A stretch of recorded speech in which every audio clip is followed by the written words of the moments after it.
goblins under the stairs. You got Soulrack the Destroyer here, ready to slash and bash your Thursday night away with the greatest goddamn crew of destroyers in this world. You got Fang the Mag, you got the chatty one, Wilmore Chattington, and of course, to lead us upon this adventure, the greatest DM in all the land here. It's Nate Gonzalez! Take it away here!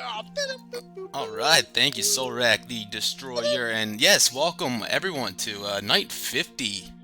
Fucking Night 50 of Goblins Under the Stairs. Never thought we'd make it this far. I never thought this campaign would take this long, but hey, we're here, and I am stoked on it. Thanks for everyone for joining us on this ride. Yeah, I mean, I think it's like 160 hours worth of playtime or something like that now, but not complaining. We're in the heart of the story right now, and I'm excited for you guys to keep on pushing forward. Vengeance to be had here. Sure is, yeah, and little breadcrumbs being scattered here and there, and you guys are finally piecing things together and making your way. So let's go do a quick little recap, and we'll go ahead and jump on into this thing. So last time our adventurers were together, you guys were sailing off out of Svardborg with the conch in hand after successfully achieving your stealth mission into the throne room of the Jarl. And on your way back to Ice Wolf or Ice Peak Island to drop off Chocopi, you guys had a bit of a discussion with each other. Soulrack healed up his side. He gave you all this seal and gave you guys this heart-to-heart kind of pep talk and let you guys know how much you all meant to him. And you guys made it successfully to his tribe's village on the shores of Ice Peak. You met his shaman, Weak Sky, at morning, and mentioned to you all that a couple of mainlanders came there, a bald one who was quite nasty, and demanding them to tell them where the White Dragon's lair was, where they could find this magic gem of Kavaki, where you guys learned that he could possibly use that as a phylactery to hold his soul to transform into a witch if he'd like to. That information in mind, and also learning that some frost giants have came to the island recently to take vengeance on this white worm as well, and some of the frost giants were killed and enslaved. Some of them made it off. You guys learned that the the dragon eggs that you saw in the Jarl's throne room just so happened to be Ice Claws, this white dragon's eggs that were stolen from the frost giants on this island. So you guys made your trek through the woods, up the mountains, and through the woods you guys found a few yetis where you guys were able to take them down. Fang got quite terrified from one of them being frozen stiff, and you guys were kind of quick to be able to defeat them though. Kept on trekking up the mountain pass until you guys made it up to this dormant vent that Chocopi let you guys all know would be where you would find this magical gem. Inside, you guys could see all these beautiful crystals kind of jutting out from the walls in this kind of domed structure, being held up by these broken pillars. It looked like there was some sort of battle that happened there at some point in time, maybe recently. In the center of this room, you guys saw this beautiful Goliath statue in the center, holding the magical gem still. So you guys kind of were able to piece together that Narvi was not successful in his mission in taking this gem, and also the Dead Zentarum that you guys found outside of this room as well was another note kind of leading guys in that direction.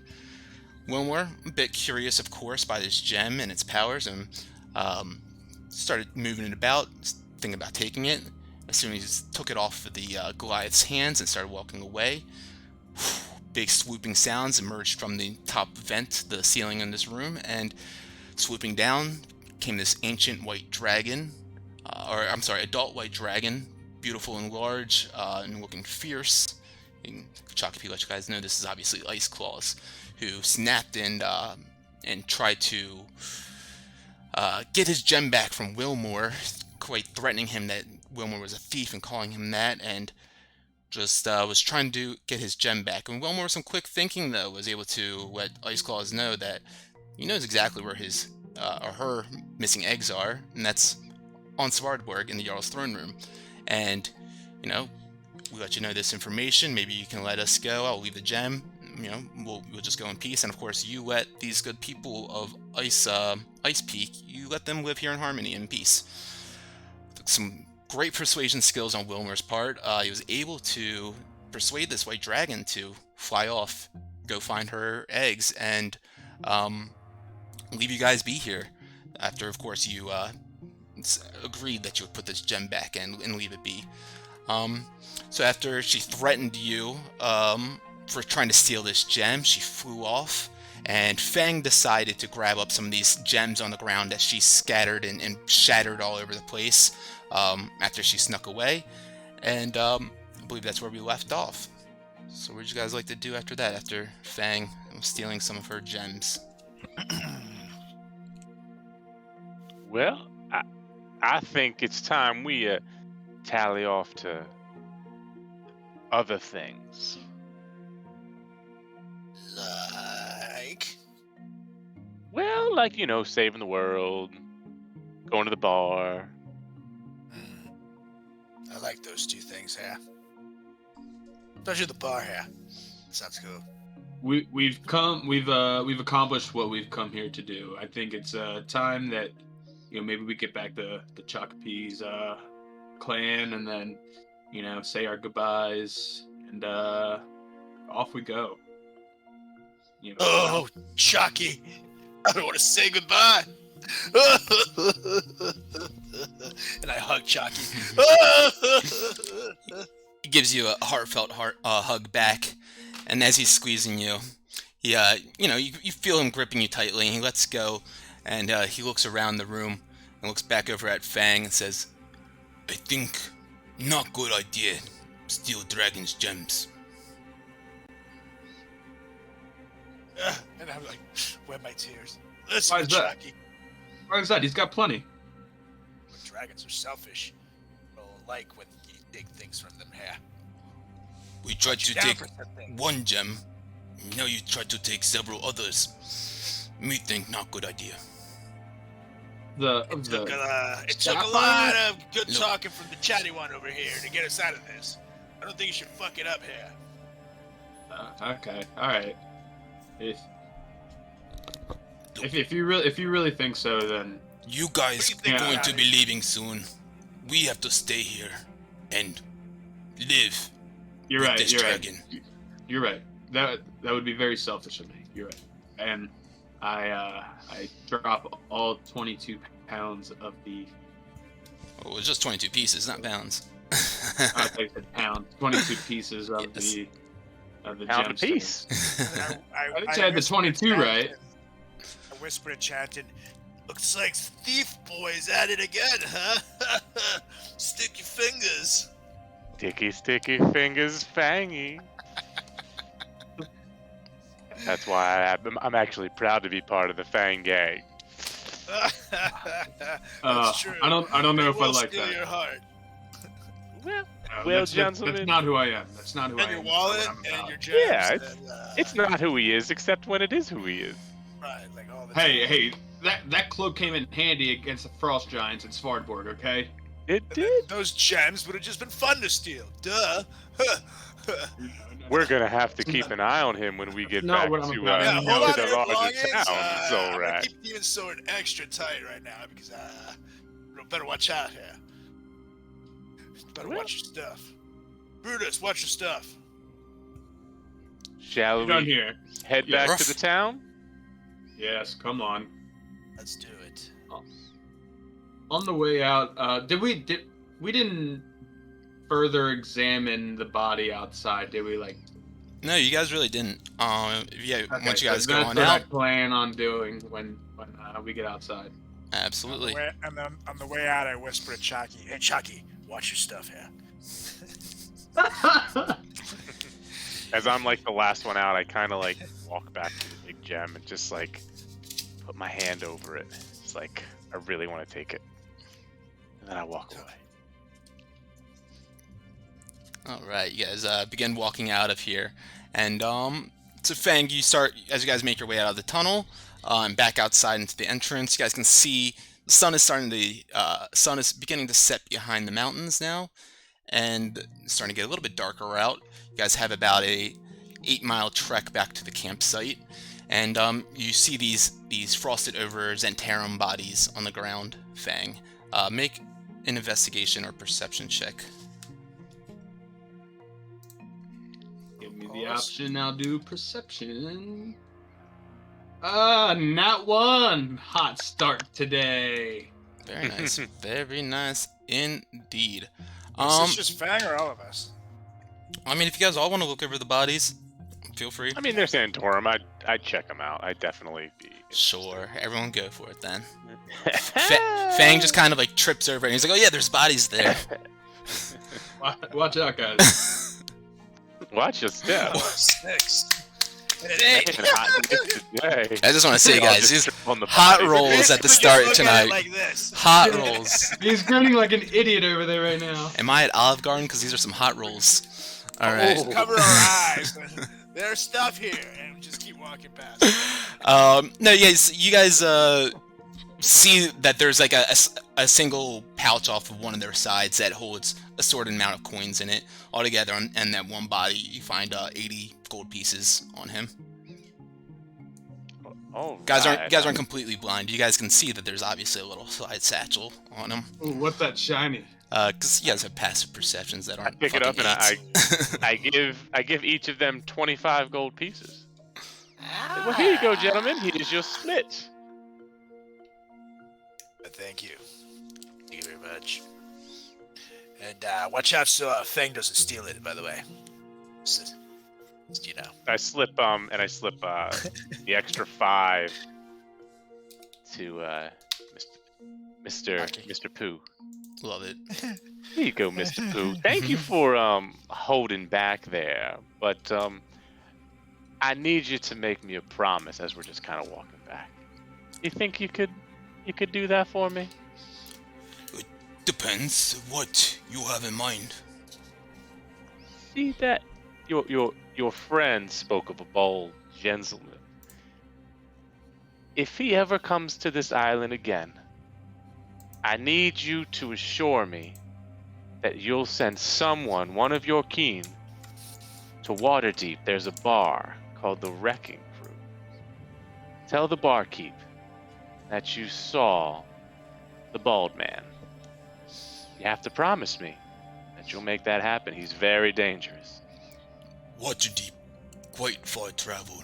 If I could have Bleak Sky sending spell to him, but don't know this person you speak of or what he looked like.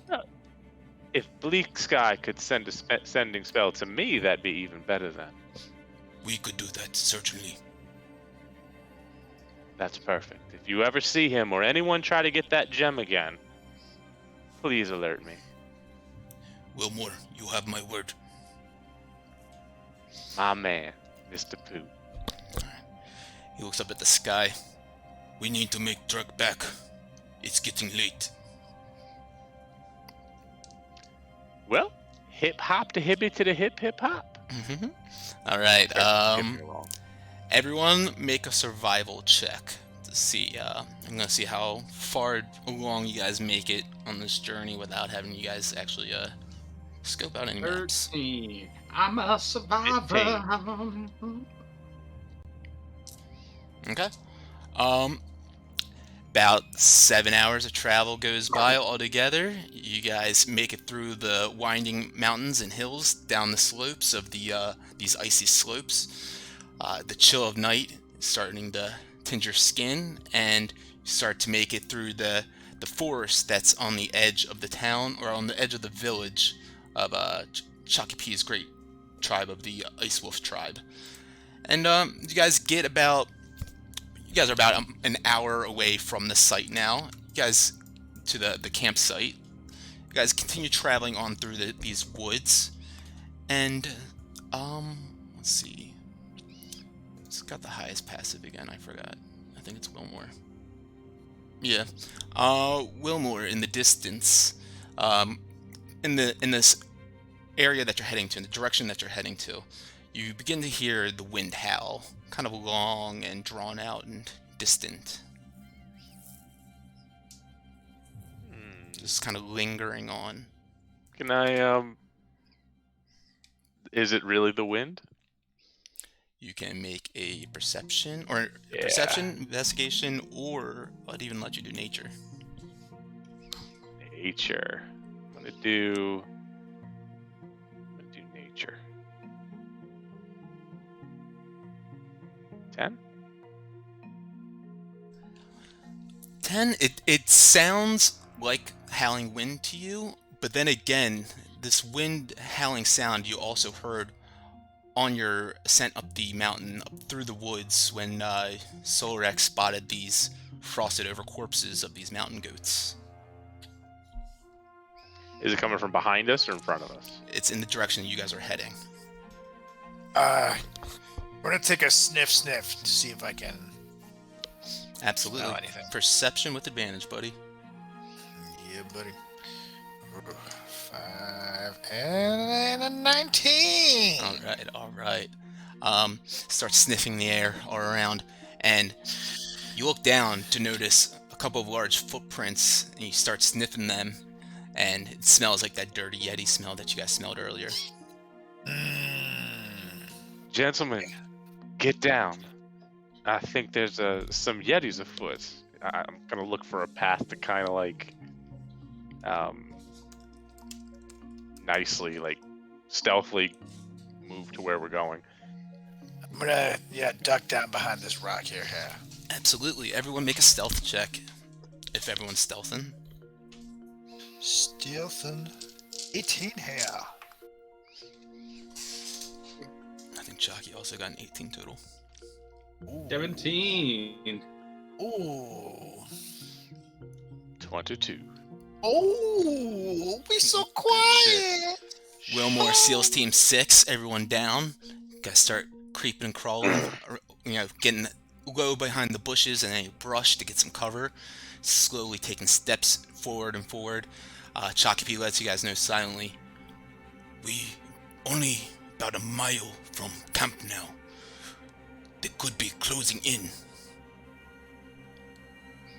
We should That's it. hurry up. I'm gonna cross over to this rock over here. At this scene, you guys really aren't like exactly here. Let me I don't know if I still have one exactly like it. Yeah. What? Snowy Yeti, this one. See. All those Yetis aren't there, but Well, gentlemen, let's try to speed it up a little bit and start stealthily hustling. okay. You guys begin moving a bit quicker, trying to make haste down to his village, his campsite. You guys can all make another stealth check, but if you're hustling, it's gonna have to be with a disadvantage.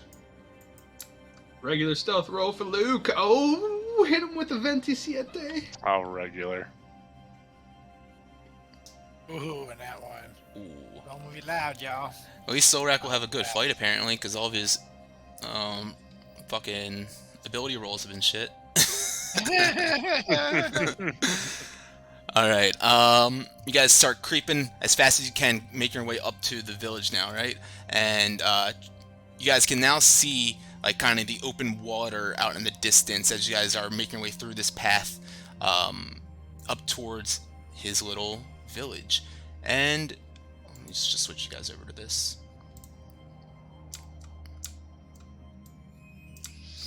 You guys would be a little bit set further back than where this entrance is right now. But you guys are kind of following these tracks that are on the ground. Kind of hard to miss these large footprints now that Solrak noticed the first one. And you guys get to like the edge of the settlement, and you can see some of the footprints Solrak going off to like Chocopee's side around, and then there's a couple more actually going to the other side as well. Let's split up. And Chalky, take the left side. The rest of you go to the right side. If you see anything, hell. Real quickly, Chalky, have they oftenly attacked your village head on? Yes, that is why we were heading out to mainland when we first met. The Yetis kind of just destroyed our village and broke everything, and we needed to resupply. Bastards. Well, let's fuck them up. It's right here. All right, so you guys begin sneaking on in. Solrak, go ahead and lead which way you were going. Okay, hold on a second. Is splitting up a really good idea? They could Yes. almost kill us before. But don't worry. Just want to find them here. Don't engage. So basically, you said this way is one way, and the other Through way the is this woods is where you was hearing it at. Where you were hearing it, like they were like, or where you saw the footprints rather, like through the woods. They were going through the trees. Like through these right here. Yeah. Yeah, exactly. Okay, so I'll take Chalky this way, and they can go the other way. Okay. Make a perception check as you go that way, Solrak. Alright, and I'm gonna be sniffing and shit too, so. Yeah, sure. So you can do that with advantage then. 10, 11, 14. Okay. You start making your way down, following these footprints, sniffing around and trying to hear out for anything. When just then you start sniffing, you get a big whiff of some dirty Yeti, pretty close by, about 15 feet ahead of you, but their white fur kind of blends into the snow and the tree all around them. You can see this Yeti kind of moving forward towards this tent in the distance. I can see him. Yeah, you can see him now. But make a stealth check as you approach there. Okay. Shakapi with a big roll. God damn it, a 5. Chakapi rolled a 30. Jesus. Alright, so you begin moving over, trying to sniff all around and looking around, and you see the one Yeti, and you kind of grab Chalky and you point out, say, "Look! Oh, shit!" Like you're supposed to be quiet and you forgot for a moment, and you see this Yeti kind of look around, gritting his teeth. You see these large fangs looking at you with these piercing blue eyes. And then I yell, Solrock's Destroyers! Awesome ball! All right. You guys hear that yell in the distance real quick. Solrak, you see this Yeti kind of kicking up its feet and flexing and looking like he's about to start charging at you. I would think twice about that, big boy. And I flash my swords. Make my day! And Solrak, as you yell that and yell, Solrak's Destroyers assemble and everything, you start hearing the bit more rustling in the bushes all around you in the trees as you see a couple more of these large Yetis appear all around. And with that yell, you also see a couple of the Goliaths start running out of the tents. And with that, once I get everyone revealed, I'm going to throw you guys into combat. And you guys are going to try to save the village from being ambushed by these Yetis. I sigh audibly. Yeah. Hey, no white dragon. You gotta have Yetis at least. Alright. So is that one like a big mammoth jamma Yeti? You cannot see it from where you are, but it is. I'm on the upside down thing, boy. Colton. Yeah, boy. That's the Dundalk. See? That's the Dundalk in him. I call it upstairs. Yeah, I think it's gonna have to happen. Okay. Yeah, you can come back once you're done talking. Alright, everyone roll initiative. If I didn't want to say that, sorry if I didn't. And let me put on the combat music. And we're gonna do this thing. Shit.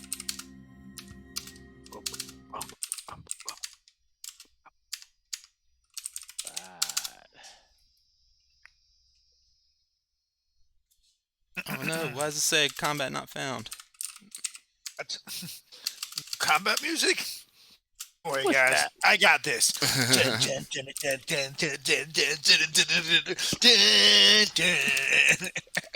That's pretty close. have ones for setup in above that I could use. Damn, this is really lame. Combat. I don't know what I did different that time, but it fucking worked. Okay. All Spell it right. C-U-M. It was autocorrect, man. It knows me.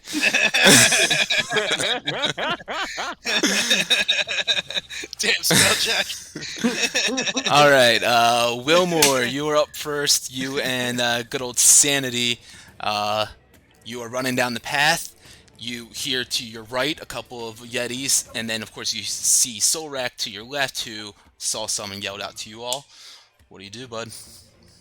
So if I move here, run down here. Can I see the giant one yet, or no? I would say he's effectively hidden from you. Yetis have like a feature also that kind of gives them that. All right. So can I see any of them? Yeah, you could see the ones that were to the left of you when you or like when you you were see coming these down the two? path. Yes, Okay. yes, yeah. Yep. So then, as soon as I hear Sorax assemble, I just kind of look around startled, like, what the hell is going on? I guess I turn to the left and I see these weird looking horns, and I just go,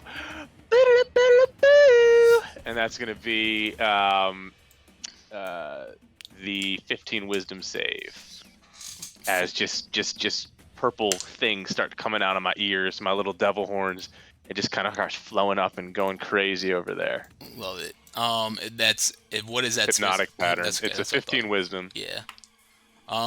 They will both fail. Nice. So charmed, both of them. No, so that goes, and then I just kind of scream out, Yeti fight! Except for these two, they're mine! And Love it. I go over here 25 feet, and I put my back to the Goliath, and I just like flex at the Yetis, like, these are mine! Love it. All right. All right. While I'm at it, I grab Brutus. Okay, you're actually gonna stand next to Bruce because I think that's as far as you can go Perfect. with your Yep. movement. All right. Can I like hold on to him so he doesn't do anything stupid? Yeah, yeah. Brutus is pretty scared of big beasts like these Yetis. All right, then yeah, I'll let him go. I won't touch him. Sanity. Saying he's gonna swing down. I don't know where he is, Up but by the he's hippogriff. basically gonna. Yeah, he's like a little dot these days. Yeah. I'll change But the image. he would just. Let's see, he's at 40 feet from where I was to these guys. 45 feet. So he would He would just swing. He would just fly kind of over and perch on this tree, or this tree, the one in the middle of everybody. Okay. So over here. Oh, there he is. Yeah, so he would just fly and just kind of sit around top of the tree. You got it. Okay, we got this first Goliath up now. He would just not sure. So he would start running up to these Yetis, and you look down at you. Good to attack or magic? Magic, baby. Urgh. Okay. He's going to run up here with you, and use his ready action. So if one of these wakes up, he's gonna attack one of them right away. Fang, you're up now. Right. Let's see. How far is? Actually, I'm gonna start real quick. And- 40. Yeah. Where you're trying to go to the one in front of the Solrak? Yes. Yeah. Okay. Yeah. He's right in your range. Yep. So, real quick bonus action. I am going to. Tat it up. Activate my my elemental force tattoo, and then I'm going to move. Oh, on a cylinder ruler. Move so that I am 15 feet away from that Yeti. Okay. We'll just say that's 15 feet, and I am going to attack with my quarterstaff. Go for it. Quarterstaff attack. Yeah, 18. Yeah, 18 will definitely hit. Beautiful. And so hold on one sec.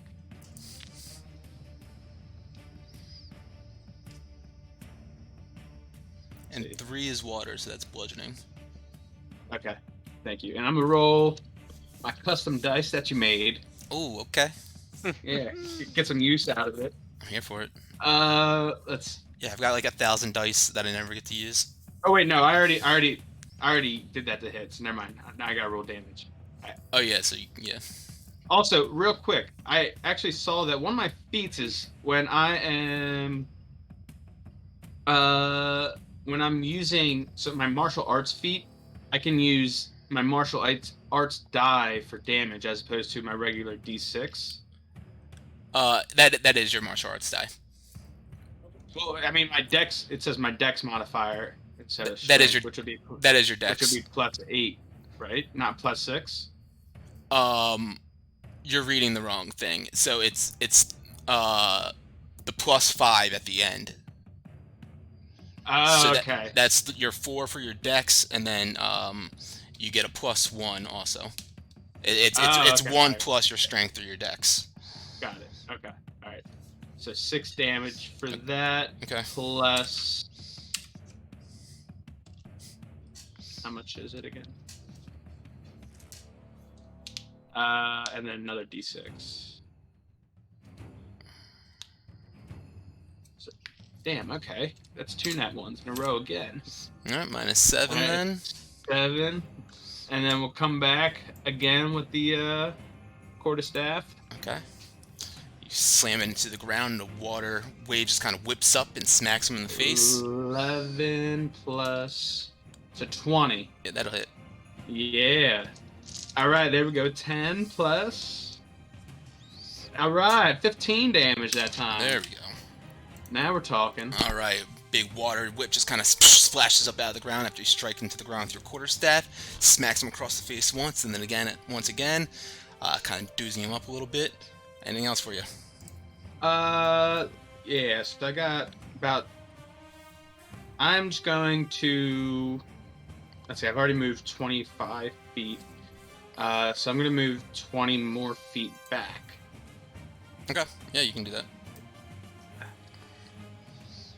Anything for right Cuomo now? Cuomo is just going to. Let's see. He's going to be with Chakapi and Solrak. And if this Yeti. Let me ask you this. If this Yeti approaches them, can he ready the help action? I'll allow it. Or. Okay. All Okay. right. And that's it? That is it. Okay. This Yeti now starts hawking his way up to Solrak. You see him look at you with these piercing blue eyes that just gaze into your soul. I need you to make that Constitution saving throw as you start feeling this chill just kind of course through your body and over your skin.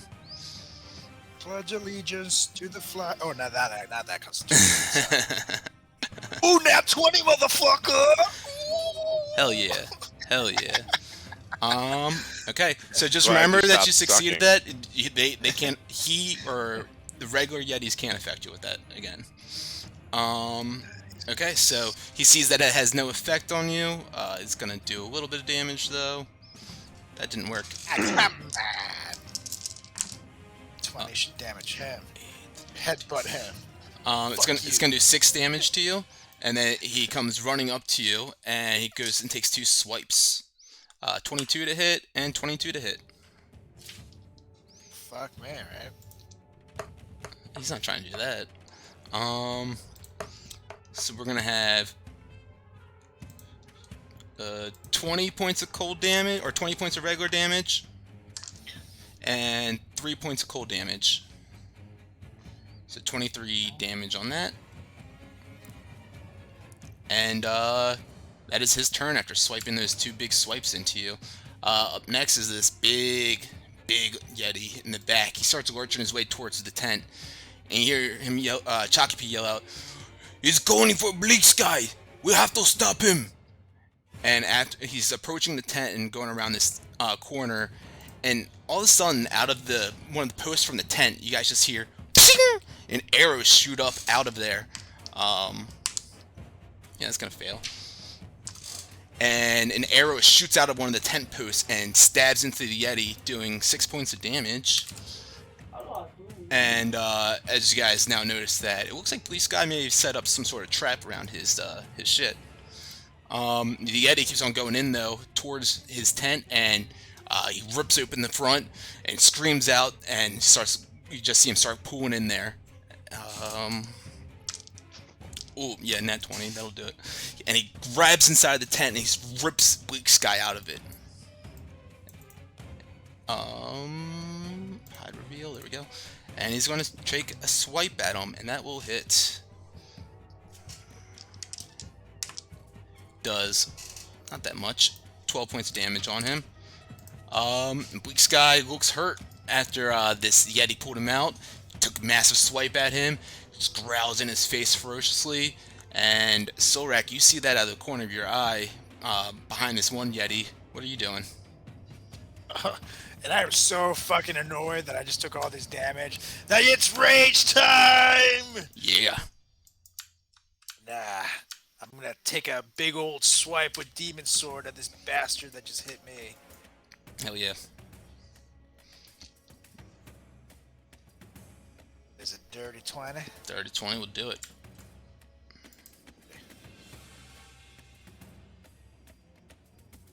It's 9 plus Demon Sword. 13 damage. Alright, and with that one big slash of the Demon Sword, you slice through its body, and it collapses to the ground after the blunt force of Fang's water whips, and you're slashing through it with your flame sword. Just collapses lifeless at your feet. Nice. Okay. And I'm gonna go to where I heard screams. Yes. Which were over this direction. Correct, yeah. Where that big old boy is. Alright. I'm gonna come at him. Let me see how close I can get.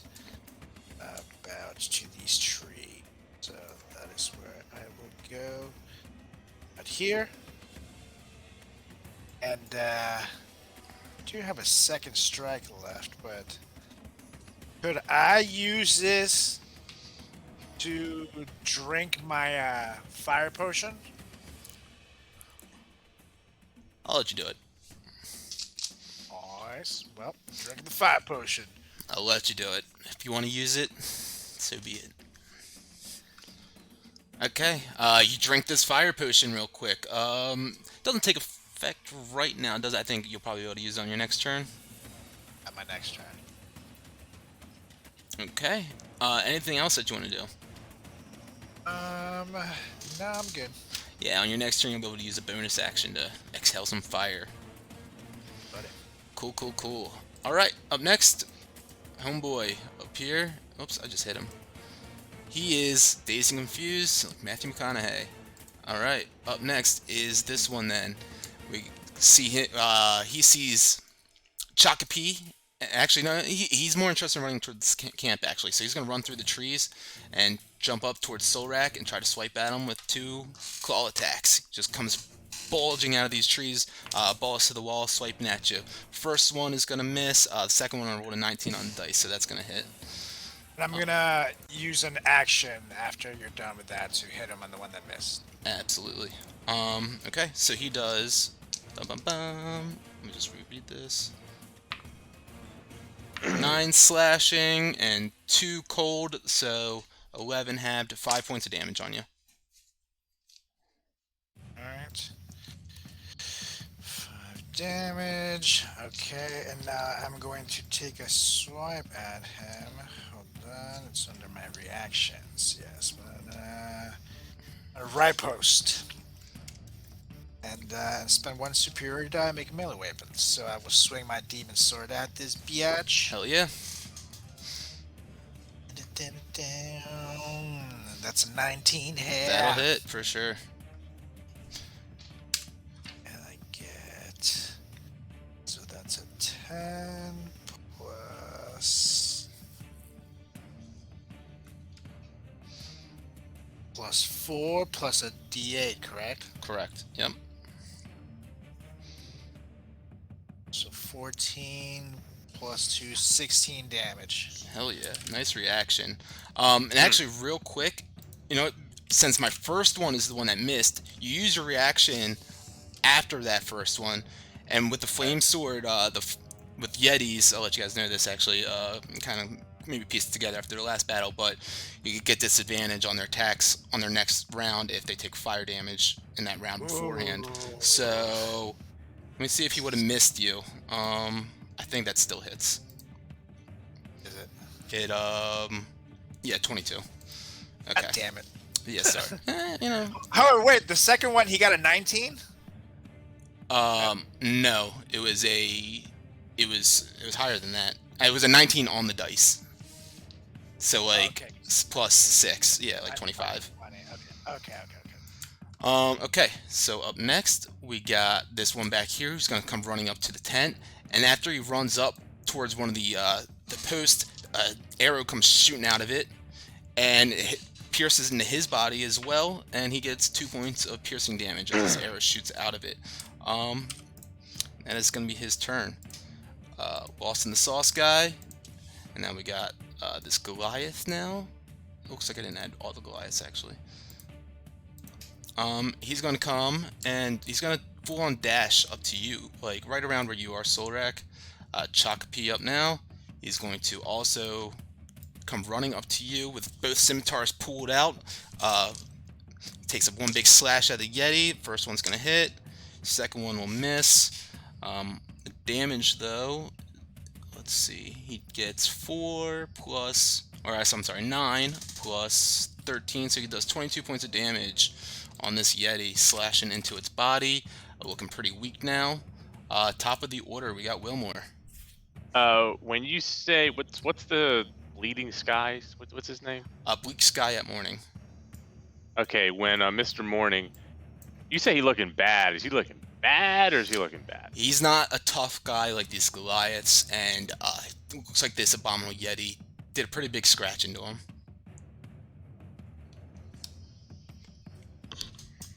Okay. I'm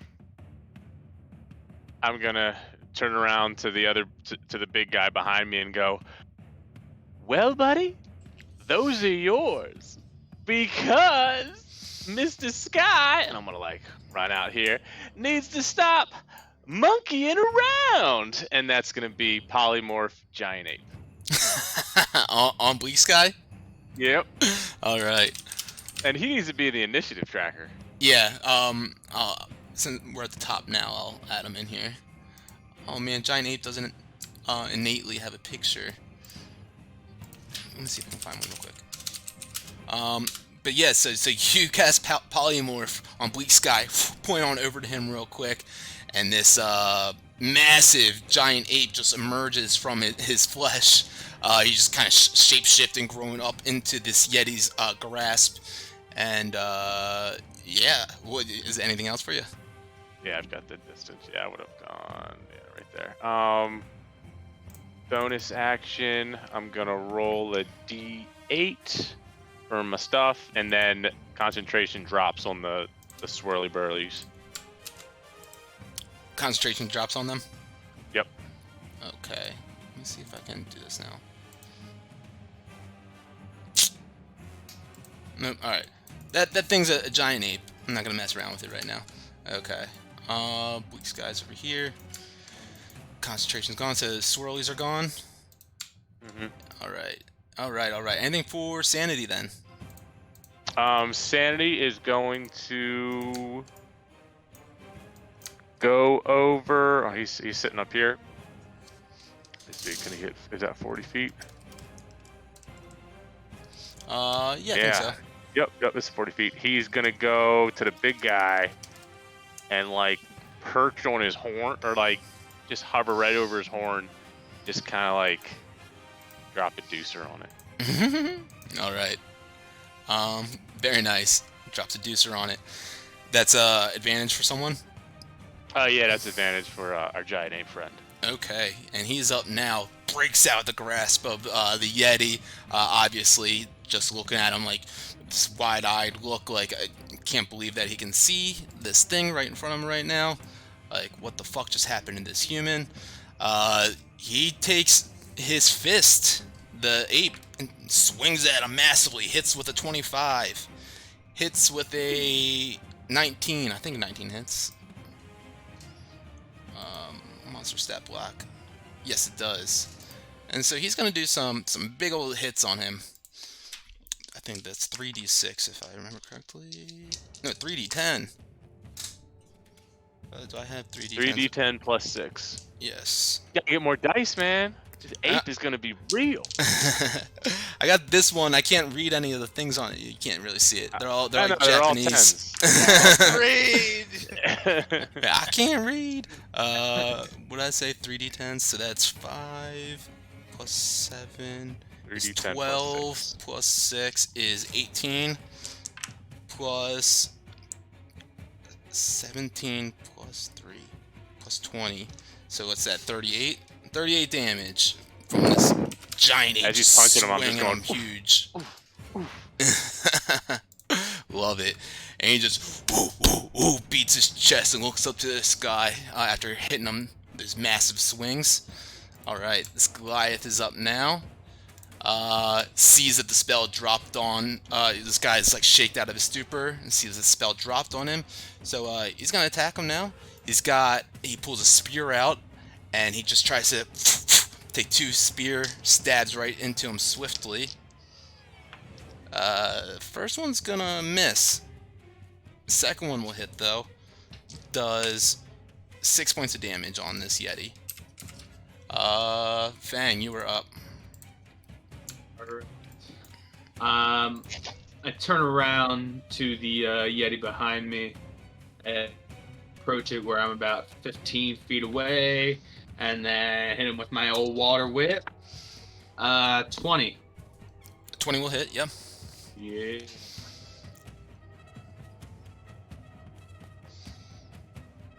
Oh wait, hold on, wrong die.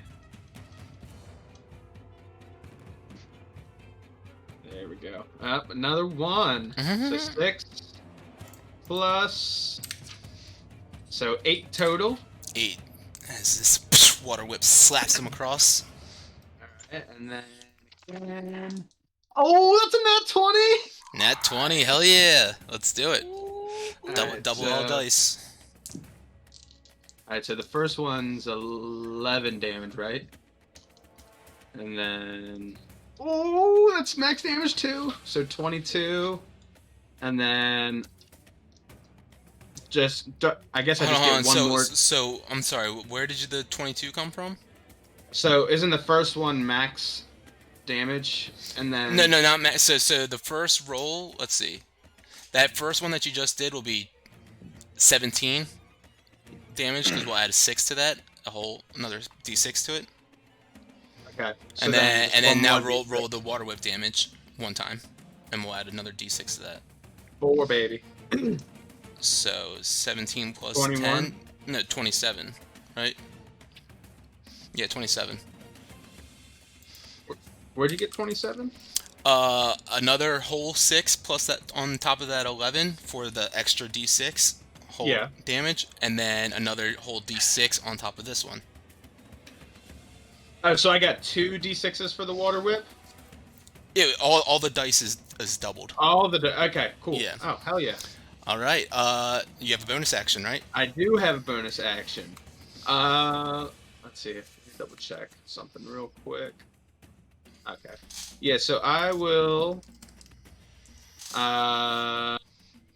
use Flurry of Bows. So that'll be I'll expend 1 key point. Yeah, and then 2 to hits. 2 unarmed strikes. And these are still water whip ones too, right? Yes, they are. Yep. Mm-hmm. 11. 11 will miss, unfortunately. Alright, and then Water one more. sprays to his side. He dodges out of the way. 28. 21 will certainly hit. Alright, so damage. Let's see. Give me a big one on this. 7. And that's what I'm hoping for. 9. 9. Yep. Oof, he is looking very weak. No strikes into him yet, but you just come up to him, smacking him across the face 1, 2, 3 times with your water whip. He's looking pretty fucking beat up after that. Anything Yep. else for you? And then I'm gonna move. Let's see, 25 feet back. 25 feet back. Okay, anything for Cuomo? So I'll be 40 feet away from him. Which let me just make sure it's like right there. Sure thing. Yeah, and then Cuomo is just going to come back with me, and if the Yeti is able to make it within melee range, he's gonna prepare the help action for You me got it. for my next turn. All right, this Goliath is up now.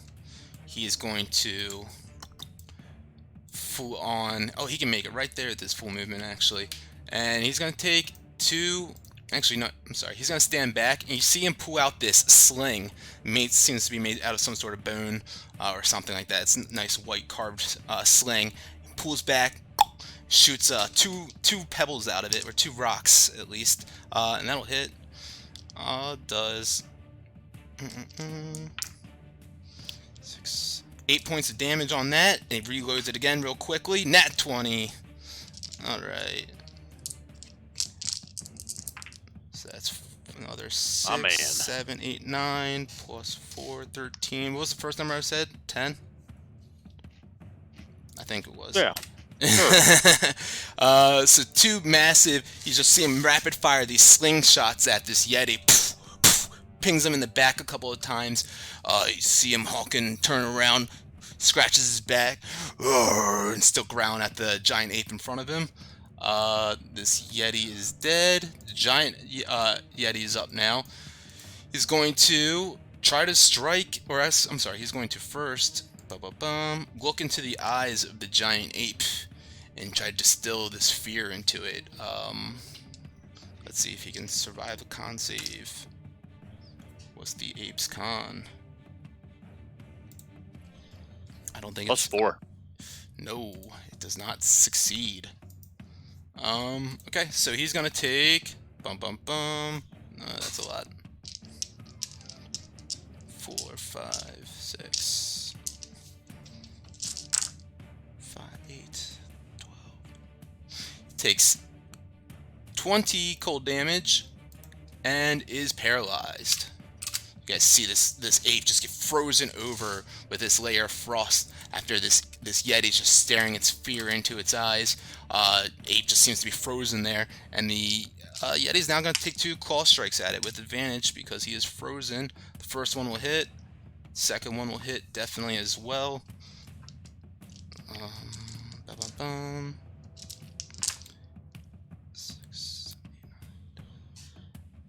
Does 17 points of damage into its body.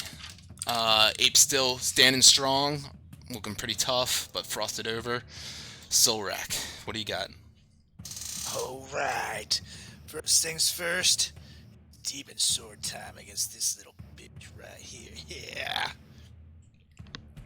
Hell yeah. He's looking pretty weak.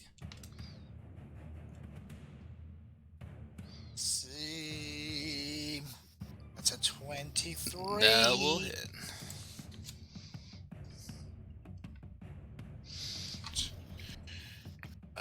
That's a 9 plus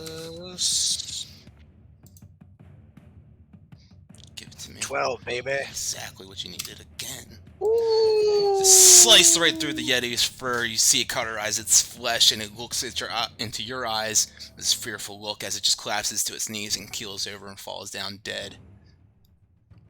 Oh, hell yeah. And now I'm going to run over against this big one. Hold on, there's some guy screaming outside my window. What the hell? Simo, go home. He's like, fuck you. Fuck all of you. Fuck everybody. It's like, okay, have a good night, buddy. That's what the dude's saying? Yeah. Trying to fucking play Dungeons and Dragons, Right? Get your shit together.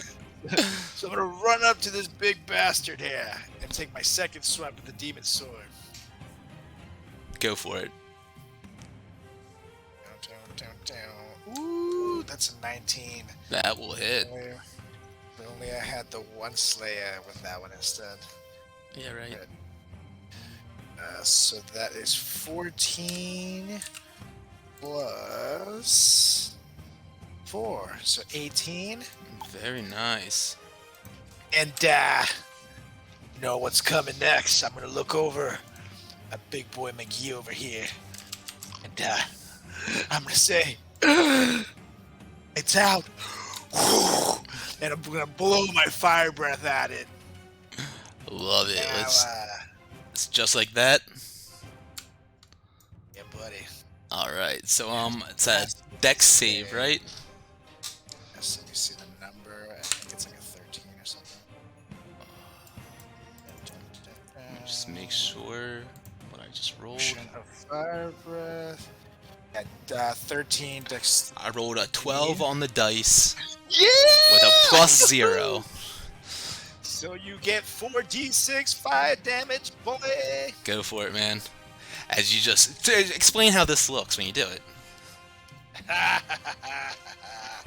So as I said, I go lights out and I blow this fire breath on it, and then the whole creature just becomes engulfed in it. Like, Savage. 4d6. Let him roll. 16 half. 16 damage. Very nice. You see him just like throw up his arms, covering its face. The flame just singeing all of its hair off its arms, all the fur. It's just like see this fearful look in its face as it's shrieking, showing its big fangs and sharp teeth, just crying out in complete fear of this fire.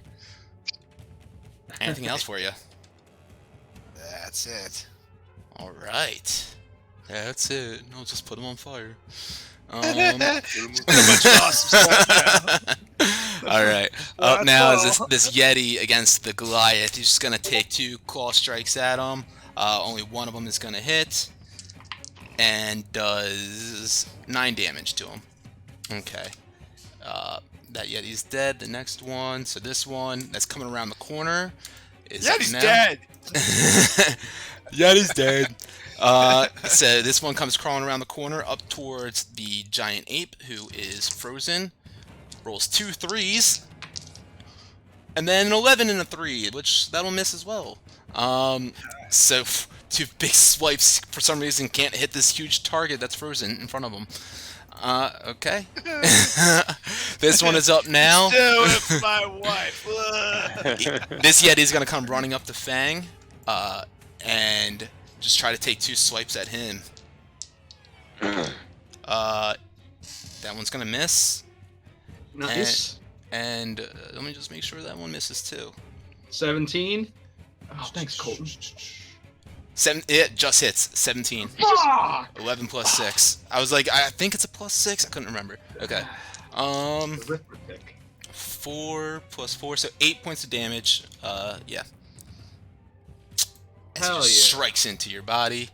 Yeah. 2 times you feel as he scratches into your flesh, you feel like this icy coldness just enter your body. You try to reject it, but it's there to stay.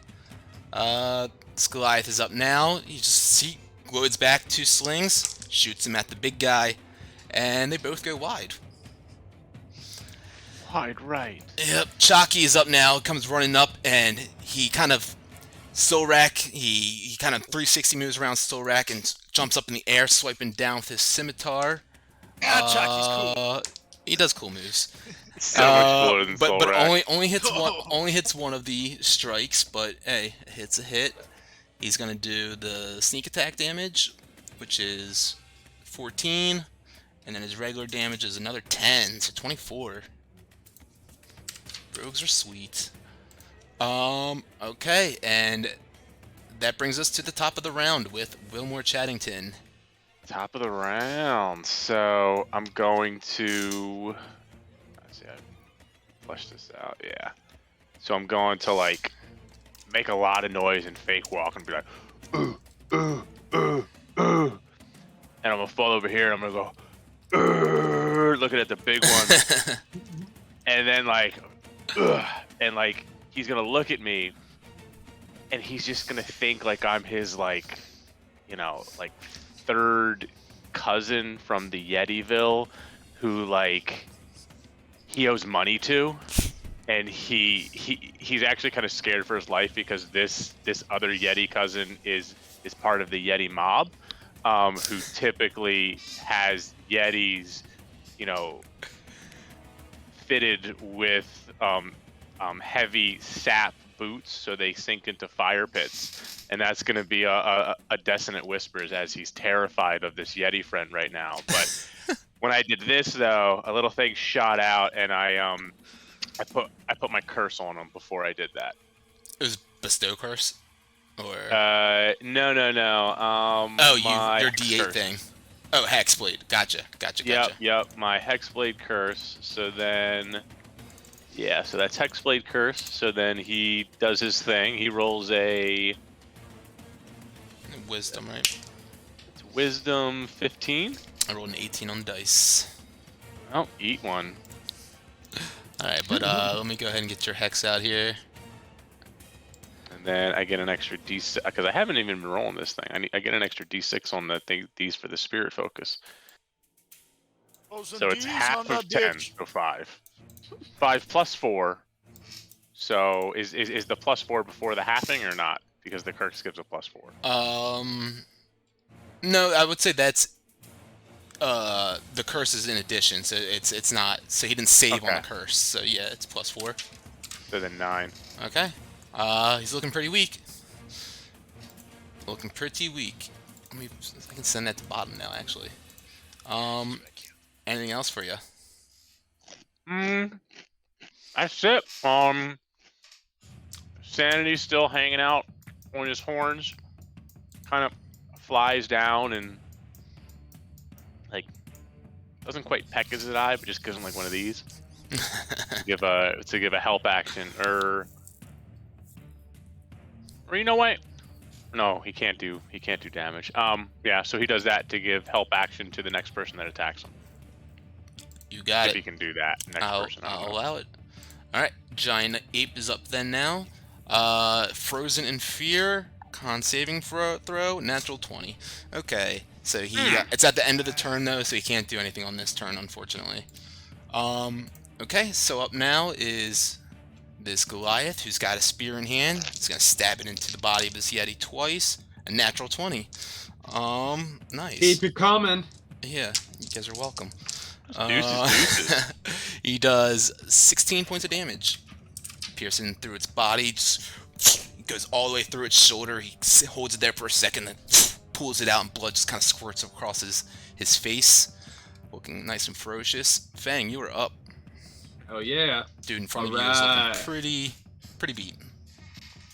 Yeah. So, I had my quarterstaff looking right at him, and this little quick burst of water just streams right out, and try to hit him with it. Oh, is that a 16? Yeah, so 27. That'll hit. Bang, squirting on people. 6. Putting on a ping pong show. Can't help it. 13 total damage. 6 would have done it perfectly. As your little super soaker squirts in him in the eyes, and he grabs it real quick, and you look down, he's got his eye in his hand, and he just falls down to the ground. That's such a sad way to die. Found the weak point, boys. Alright, another attack. Alright, and then, yeah, so I'm going to dash over to this one. So you're going to use your bonus action to, Yep. Okay, cool. Yep. And then, yep, the same thing. Give him a little taste of the water whip. Just a taste. Oh, 28. Just a sip.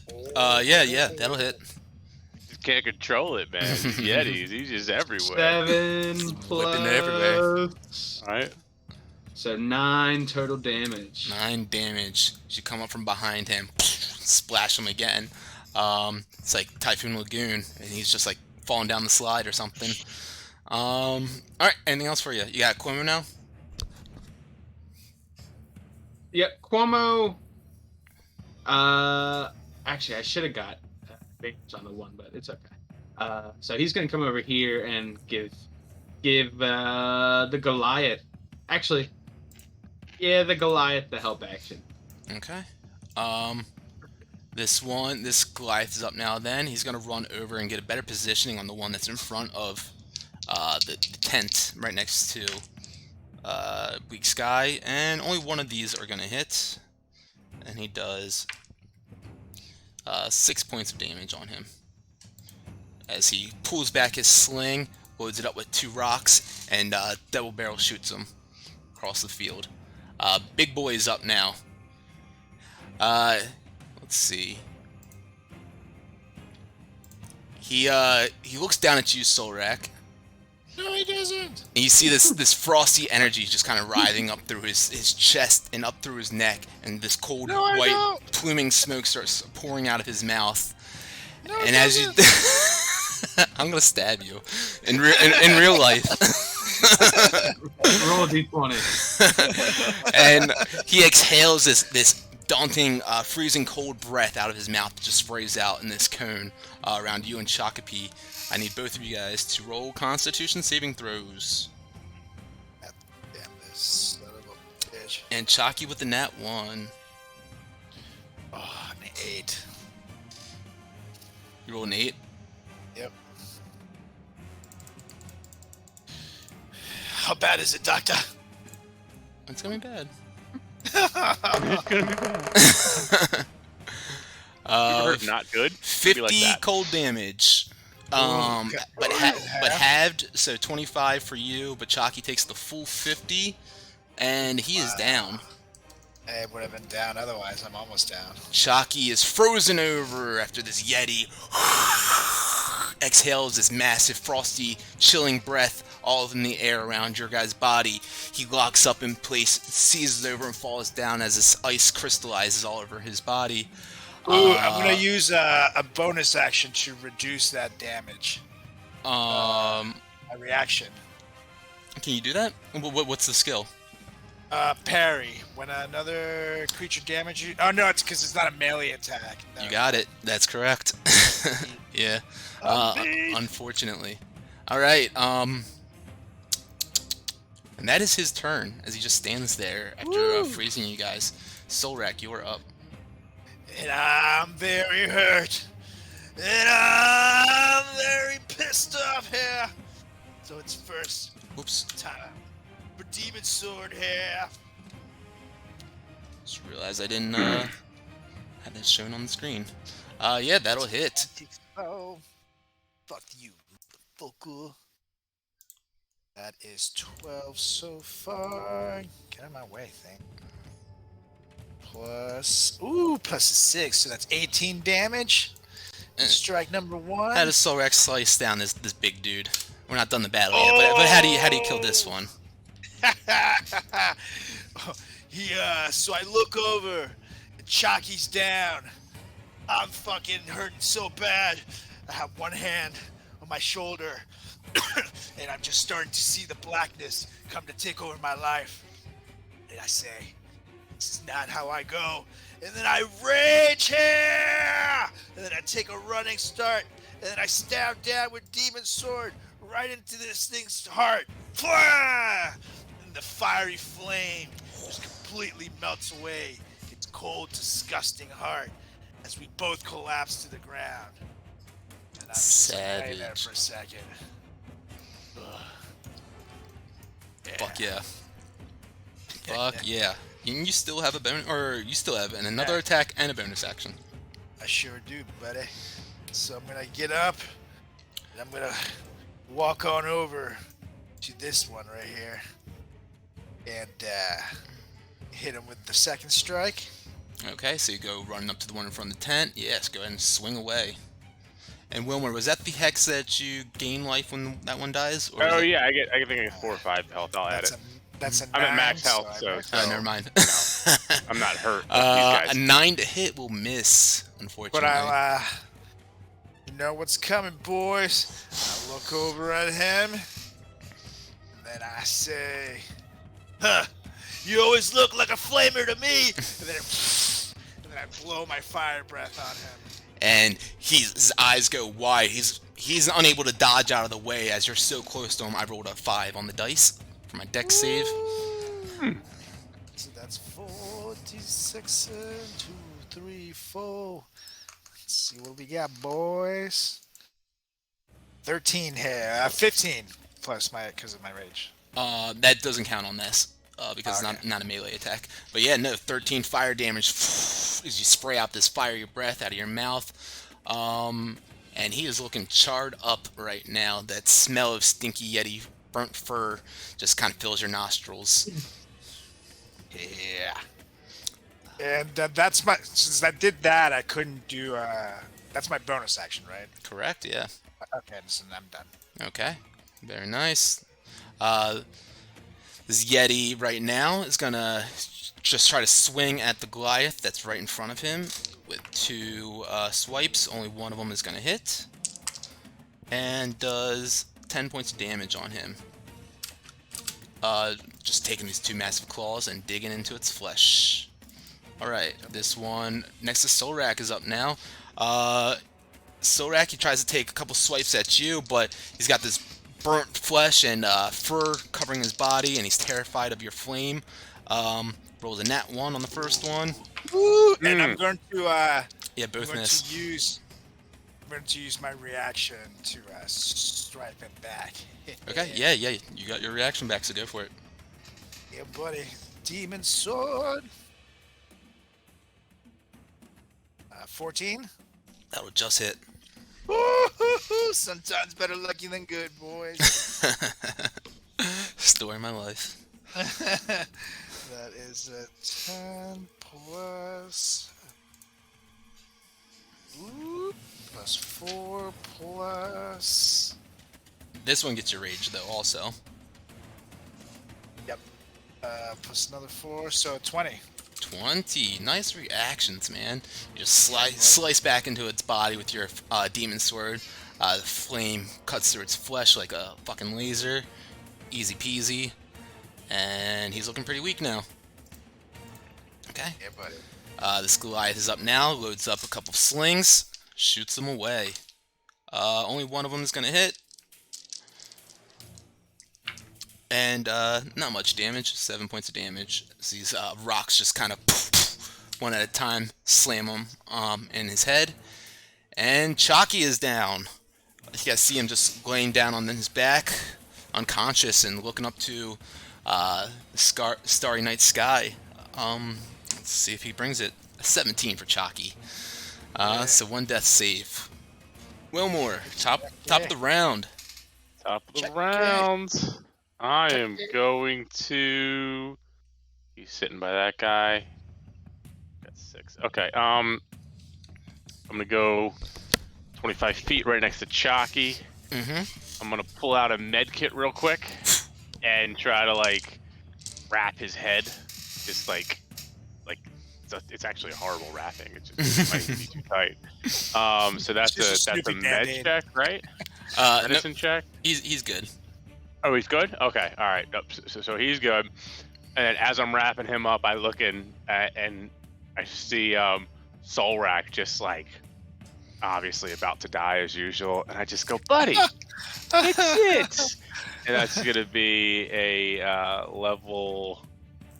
You know what? It's gonna be a level 2 healing word bonus action. Beautiful. So you can 11. Damn. Yours, max heal. 11, Oh, we only had one I'll cleric. take it. Ooh. So now and can you everybody's move? fine. Oh, no, I guess the hex disappears though, right? Altogether. Yeah, the hex disappeared after he died. Cool. All right. Beautiful. Anything for? Is that your turn? That's it. And then Sanity swoops over and just kind of starts fluttering in between the two of them to kind of provide help for Solrak on his next attack. Okay, love it. Giant Ape, Bleak Sky Morning is up now. He positions himself a little bit better around Solrak and beats his chest, a couple big strikes and pounds into the ground, and then he just takes 2 massive swings at this dude. Both of them are gonna hit. He's got 3 health, so he just cold cocks him across the face, and he flies back into the tent. It lifts him off his feet and kind of like flies back like 5 feet. And yeah, you nailed it. And fucking dead. Yes. So once again, beating his chest, looking up to the sky, doing all sorts of ape shit. All right. Ape shit. All right. So Goliath is up now. You gave him help, right? I did. Fang? Okay. Yes, I did. First strike will definitely hit, Hell yeah. and the second one will hit. So that is 16 damage on him. 2 big javelin strikes into his chest. You see him bleeding out of a couple wounds, Fang, looking kind of weak. Now's your time to shine. Yeah, you know it. So I turn around to Cuomo, and I'm gonna run up his wing, do a backflip, and then bicycle kick the Yeti right in the face and try and end him. You want me to do an acrobatics check too? No, you're a fucking monk. You can do monk shit. Yeah, I know. You monk shit. I love it. Yeah, no, roll to hit. Oh, 22. Go roll damage. Yeah, Actually, yeah. you don't even need to. I think, is he the last one? He's the last one. How do you do it? Other than, you explained the backflip. Yeah. So I see the Goliath kind of do his thing on him. Yeti's looking really dazed and confused, and me knowing this is the last Yeti, I'm like, all right. He got the Yeti kind of doing some of these, blood dripping down. So I turn around to Cuomo and just kind of give him that look, and he knows what I'm about to do, as he kind of gives me a little hoist for me to jump off his wing, and like Cristiano Ronaldo, get in the air and just bicycle kick him with my right foot, and just give him a little sweet chin music with some teeth, flying out, some blood. Nice. Got it, the Cristiano Ronaldo celebration afterwards. Yeah, there it is. Love it. Look at those guys. Love it. You get inspiration. So, good shit. Do it. You guys destroy all these Yetis who were coming to. Yeah, I actually got excited too. Of course you did. Dog knows what's up. Speaking of, I didn't even add Brutus into the combat tracker, but all good. So Everybody's liking the flavor tonight. damn right. So you guys destroy these Yetis as you guys are making your way back into the village, and you notice some of them creeping in, trying to sneak in and maybe fuck shit up, as Chalky let you guys know that they have done previously. And yeah, saved the good folks of Ice Wolf, saved good old Bleak Sky at Morning, who's still walking there like a giant ape. Chalky is looking pretty weak and unconscious. Still, he's stable, but unconscious, laying on the ground. As soon as I had a chance, I would just healing word him. Okay, absolutely. Do healing Or word on him. actually, I would like get down. I would cradle his head. Shockster. Just like right over his heart, just warm him up and be like, "I missed you, buddy." Ooh, Wilmer, breath stink. Oh, pu. That's not all that stinks. I don't even know what that means. I cannot get any like, music so to play right now. And then I just look at him, then I just drop his head, I stand up and I walk away. And I'm still concentrating on Mountain Man, and he's still a monkey. You're keeping him a monkey right now? I'm keeping him a monkey. I was gonna ask you that. Okay. Yep. God, I cannot get a fucking song to play though. Calm. Will that work? Nice. Alright. Cool. Calm's fine right now. I think things are a little bit calm right now. Sorry guys, technical difficulties. Alright, so you guys destroy these Yetis as I mentioned. Bleak's guy still standing there like a monkey, giant ape. Just It's pretty calm, gotta say. they accurately described it. I'm gonna get Colton off the bed real quick. Go for it. Oh, Playing the music. Yeah. Pump the calm music. It'll help put it up to bed. This is the perfect timing. So it is late at night now. A lot of chaos has now settled down after you guys have destroyed these Yetis. Goliaths are all kind of like collecting each other, checking each other out, making sure that each one of each other are okay, making sure there's no damage done to their tents and their campsite or anything like that. And you see Bleak Sky walking on his front knuckles, and kind of push open the tent front flap and grabs the one Yeti out of it and just kind of tosses the body behind the tent and the camp and the trees and everything.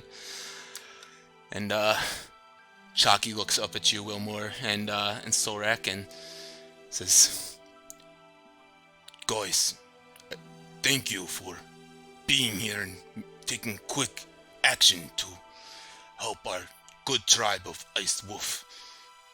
Once again, these Yetis prove strong, ruthless, but you all work well, hard, good as a team, and help us defeat them.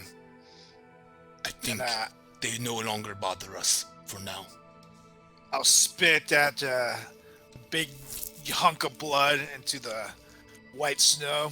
Like, "Puh, I'll be up in an hey, hour. we did what we said we would do." And I put my fist to the shield that he made us, to the little thingy. Guys, Pooh? don't know if I can stay up tonight much longer and recant tales and stories. I need rest. Feeling quite weak after this battle and our travels together. You think we'd all be able to rest here for the night? It would be my honor to have you all stay with us. Well, we greatly appreciate that, Chucky. And then we'd be all fresh and ready to go with our adventures tomorrow. I'd have another giant monkey in me if you mean. Yeah, Bleak Sky, I'm really loving the new look. See him kind of like picking some bugs and stuff off of his fur. Yes, they're high in protein, yes. Just kind of like, see, he doesn't know what to do, so he just sits down crisscross applesauce and crosses his arms in front of the fire. Just kind of pouts for a moment. So, You can go ahead. how long are you gonna keep him a monkey hat? I hope he doesn't have to shit. Well, It's kind of big. Let's can he fit into his like area, his tent? Like, could he fit in there? Yeah, not like super comfortably, but yeah. He's got one He can't spread out. of the tent. I like walk in the tent and I go in the corner and I go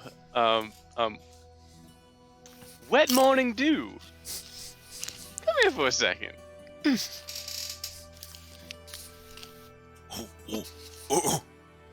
Yeah, come on, let's chat. He starts on his knuckles, start slowly walking his way over to you.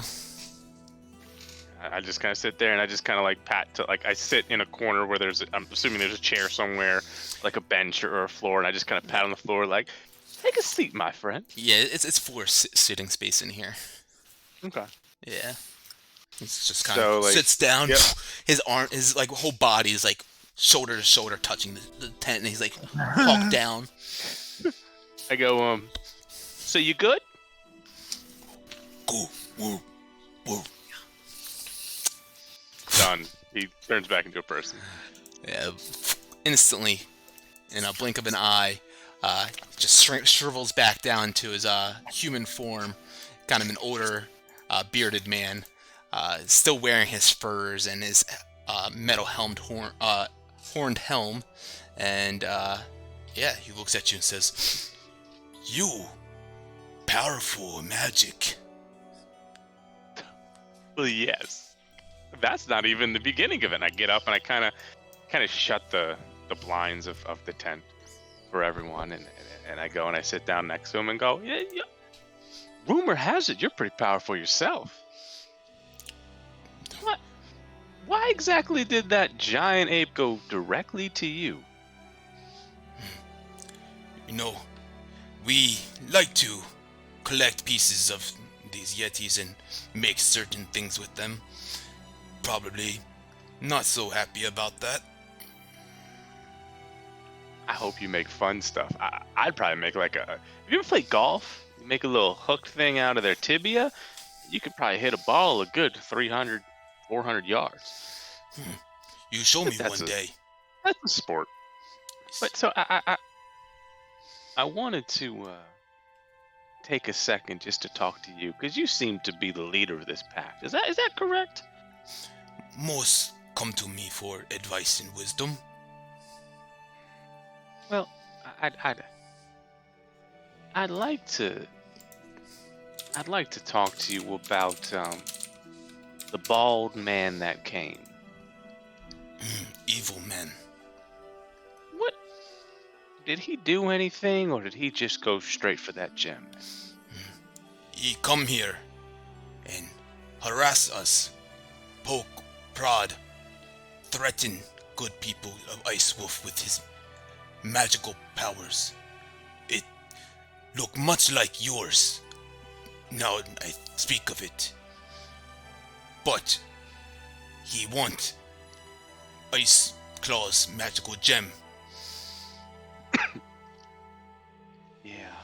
See, that's what worries me, because so let's just say him and I are, well, we used to be acquaintances. Well, never really. I hated him from the moment he stole me.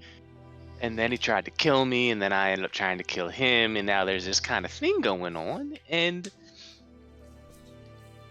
let's just say I'm scared that he may know my true weakness. And if he does, well,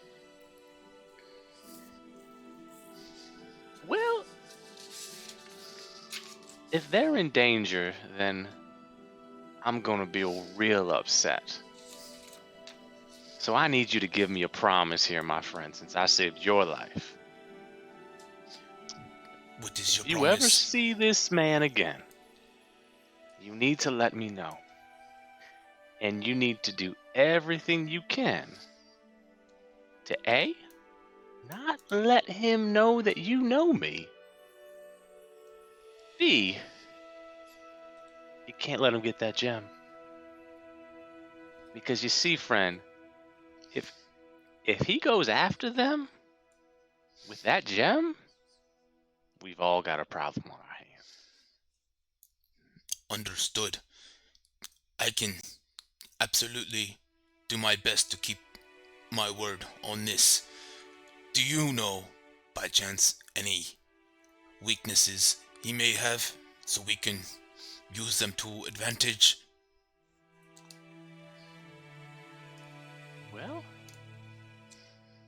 if he got what he got from who I think he got it from, his only weakness is physical damage.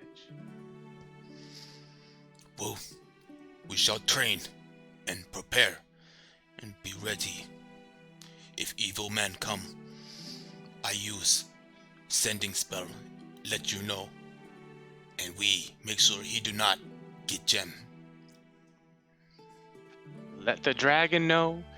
Let her know that we were part of it. Do what you must. And another weakness, though, he does hate smoked sausage, so you can always try that, but that's a whole nother story. Sausage.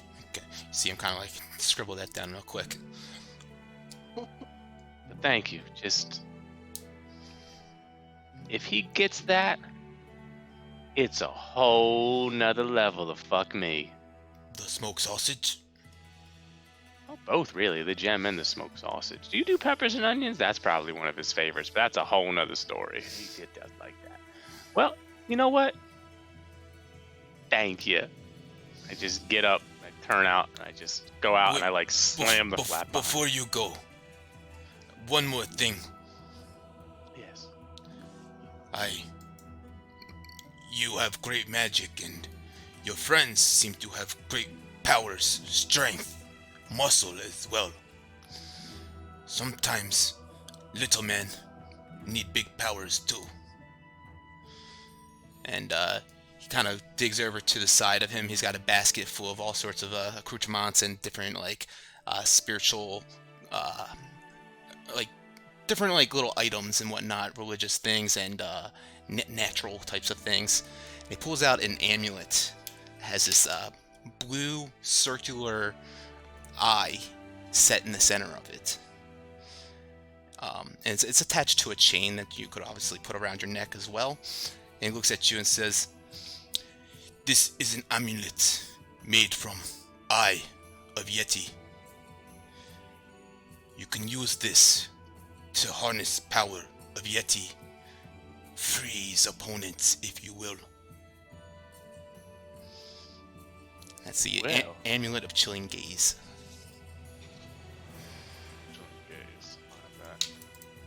My friend, I am glad to have met you. I feel like our paths crossing were a little bit more than fate. You could say that again. But I won't, because I said it once and twice is a little bit too much. So, you have a great day, my friend. Goodbye, little man. Big power. You can say that again. And I walk out, I slam the shut. It's kind of flats around a little bit.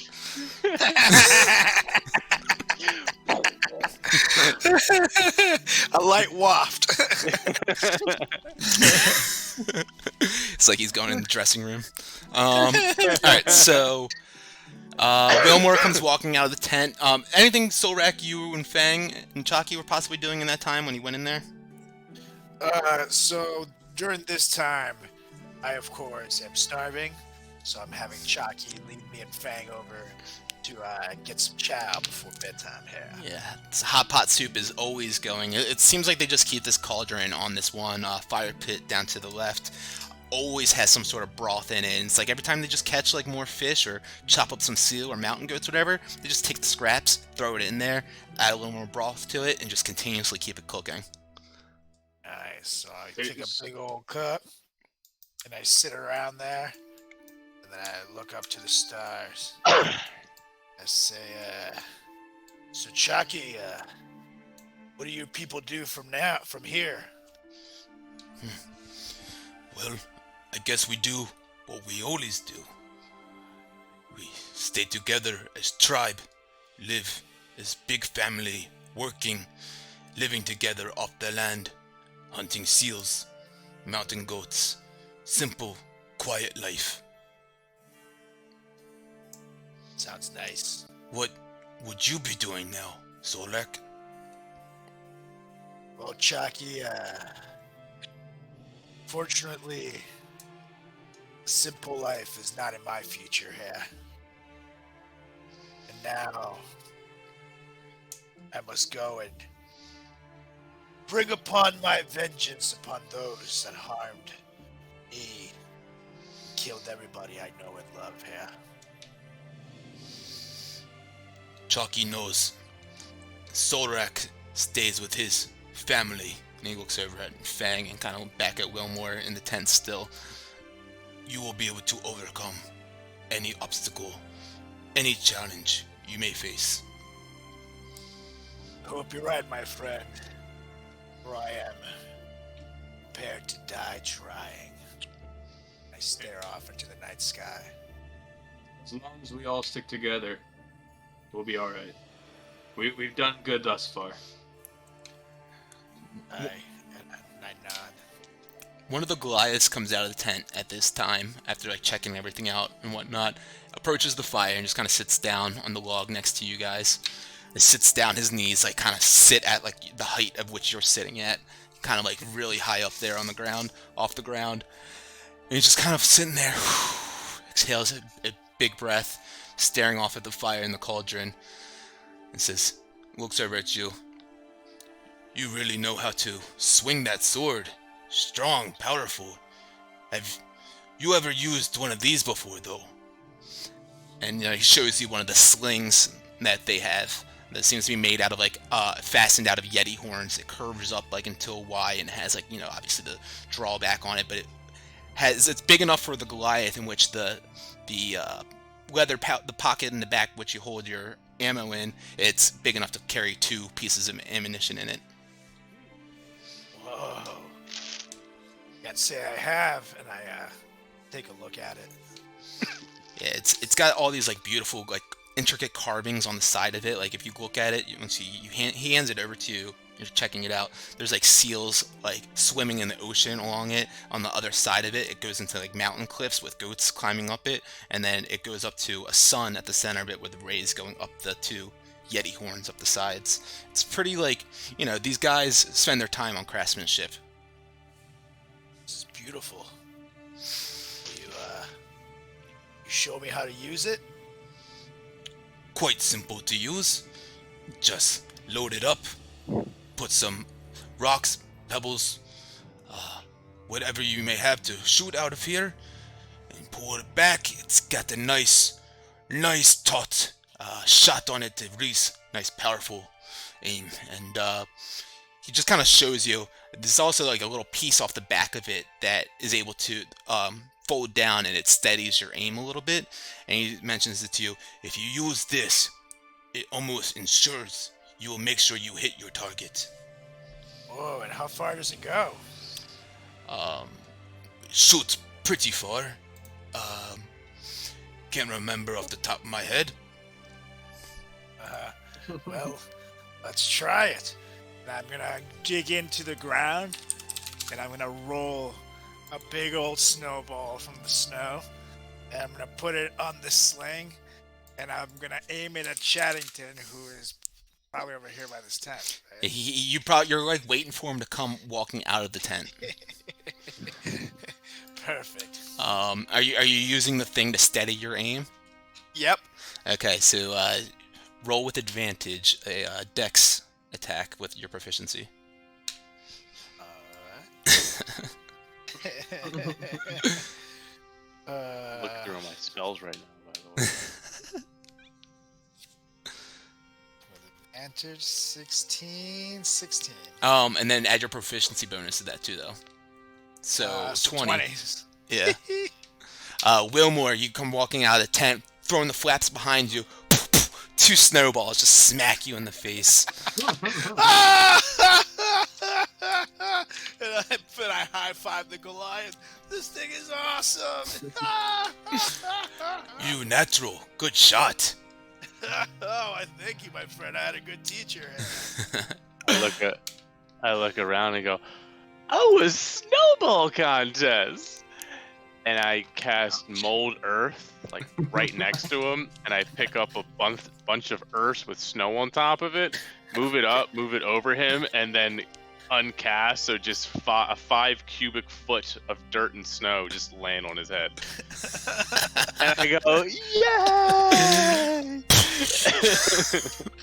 Massive amount of snow just plops on top of you, Solrak, covering your shoulders and the top of your head, and you're buried there a little bit. You shake out of it real quick, and yeah. I whisper over everybody, it was worth it. Well, we have a few of these around, always making more. If you want it for your travels, you can have it. Oh, yes. I would, of course, take one. Thank you, my friend. That's a sling of the Ice Hunters. The Ice Hunters. And he's looking over at you, Fang, says, you look like you're left out. I feel that way sometimes. He says, can you catch? Make a dex save.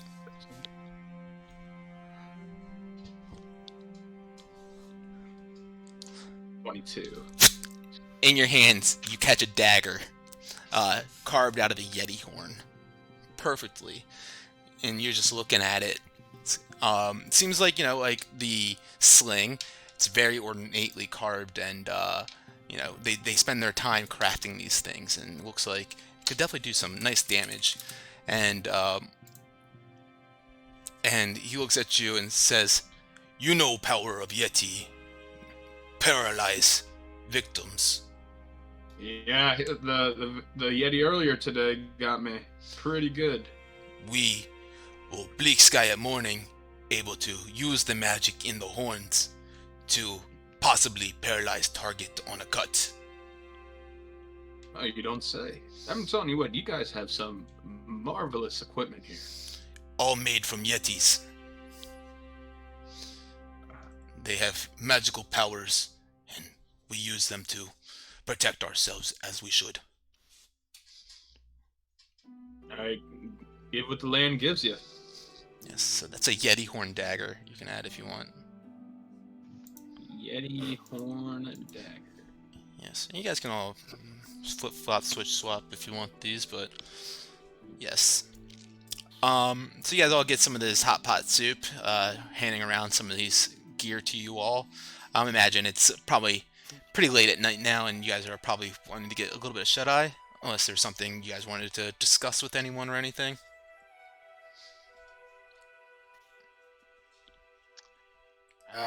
No, I'm exhausted. I'm beat up. And I'm ready for bed. All right.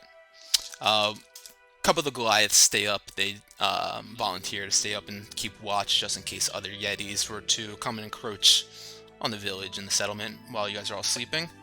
And actually, I'll take an hour and a half or so before bed to look up at the skies and study the moon and stuff. Okay, yeah. You can make a nature check. Nature boy. Woo! Ric Flair. Woo!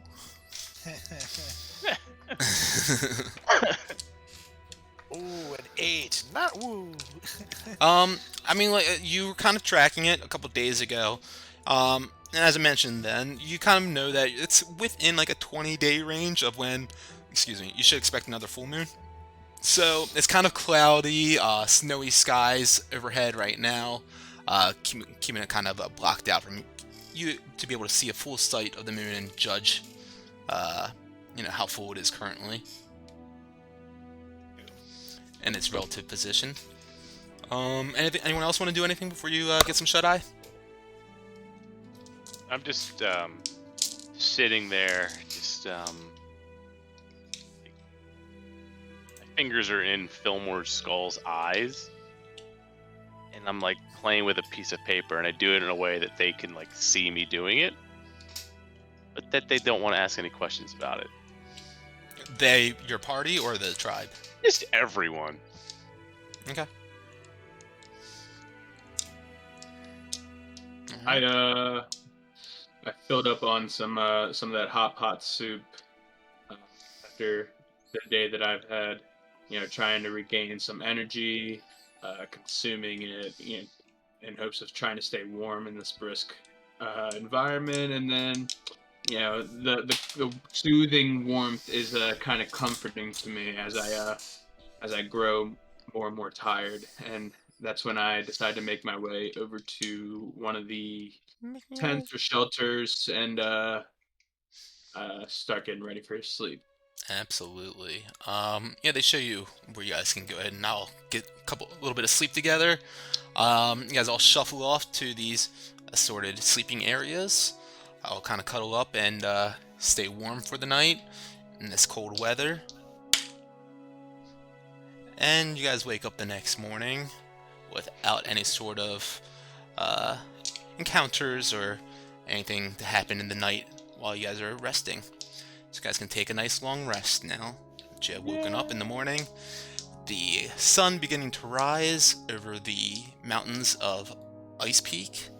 You guys can feel the wind kind of just breezing through those ramshackle buildings and tents that you are stationed up in. Hear a couple of the Goliaths moving about, setting fires, starting to chop things up, wood, pieces of fish, and seal parts. And Chalky comes into the tent in which you guys are all in, says, "Sorry, don't mean to wake you all up. You all rest okay?" was a good night. Just kind of Yeah. nods. 'Twas a good night. It's been good past week. Well, it's been great ever since we met you. But I do think it is time we bid adieu, my friend. I know this moment coming and waiting for it, and have to say it does not sting any less. But I have one more thing for you all before you leave. Now that you help good tribe of Ice Wolf, only fitting you get tribe name too. And he looks over at you, Fang. Says, you always stealing things. Bald head. Always never know when to do right. Or perhaps be more like him. And he nods over to you, Sorak. And be a bit of a jackass. Sorry, Sorak. I know what you're talking about, so that's cool. And he looks at you, Fang, says, your tribe name, Sticky Fingers, Shiny Head. That's perfect. Thank you, Chucky. As I kind of like ask. You're welcome, Shiny Head. Sticky Finger, Shiny Head. SFSH. Yes. He looks over at you, Wilmore. And he kind of like looks for a moment and says, I had to think long, hard about this one. Hmm. But I wish you did that for mine. yours was natural, not hard to think of. It's what you are and what you do, which is what tribe names typically are. Just like you, Fang. Great. Not Great. hard. Anyway, back to me.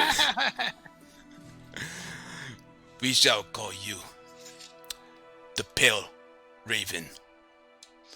Always sneaking, I like. very creepily pale, but always have a mission to fly high and find shiny things. I do like shiny. And he looks over at you, Solrak.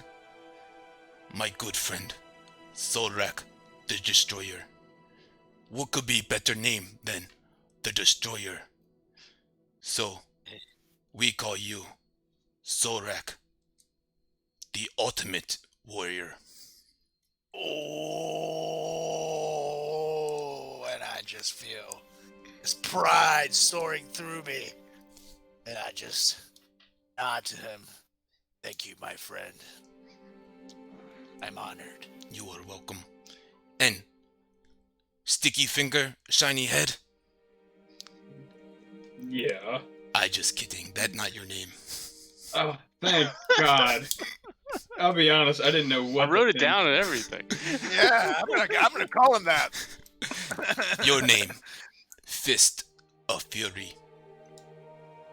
Now we're talking. Thank you, Chucky. You are welcome. You all have many travels ahead of you. Won't hold you up any longer. But thank you. Thank you again for showing Chucky the light and showing him mainlanders, good-hearted people too. Well, It We're was an so honor. fond of someone that's only been with us for a couple days. If these goodbyes are never easy. But- it seems like we've been together for like 3 or 4 weeks. Yes. It does, Seriously. doesn't it? It's been a while. Chucky, I'm sure we will be seeing each other again down the road. But until then, thank you for helping us. For all the good times, the new friends that we made, and again, I'm sure we'll be seeing each other down the road shortly. Chucky, he looks up to the sky. I know it to be true. Gents, it appears to be that time. Let's do it, boys. Mr. Fu, Chalky, feel free to have your friend Wet Winds over there send a sending spell anytime you'd like to chat. Maybe I have him do that just to check in every now and then. I like that. If you hear us in your head, you probably hear many voices. Don't be afraid. Oh, one thing about the voices in my friend, I'm never afraid. That's probably a bad thing. But yeah. Kind of looks off to the shores behind you. Better set sail. Good day ahead. Let's do it, gents. See just like a single tear roll down his cheek. Goodbye, Found friends. it, my friend. Gives I you, might cry. gives you a little knuckle. Alright. And you guys turn around, start making your way down to the shores, leaving Chalky P and his great village of Ice Wolf on the island of Ice Peak behind. Just standing on the bow of the ship, just watching it recede over the shoreline. And as soon as it completely disappears, just turn around nonchalantly and go, "So, gentlemen, where are we off to?" What do you think? Sticky finger, shiny head. Best name ever. He had me going there for a second, I'm not gonna lie. That Chalky sure was awesome. I started second guessing my morals, man. I mean, he did have a point, though. Yeah. So I've really done it. glad I've to done see it you. once. I have done it once. You've done it twice, and then we told you not to do it the second time, and you undoubtedly didn't do it. But I mean, Yeah. you are a man of opportunity. That's what I'd call it. The way I like to look at it is that, with the first person, he was dead. He was dead. Yeah. Okay, there is no... It would be a waste if we had left the stuff there. Especially since that cloak surely came in handy over in Svartborg.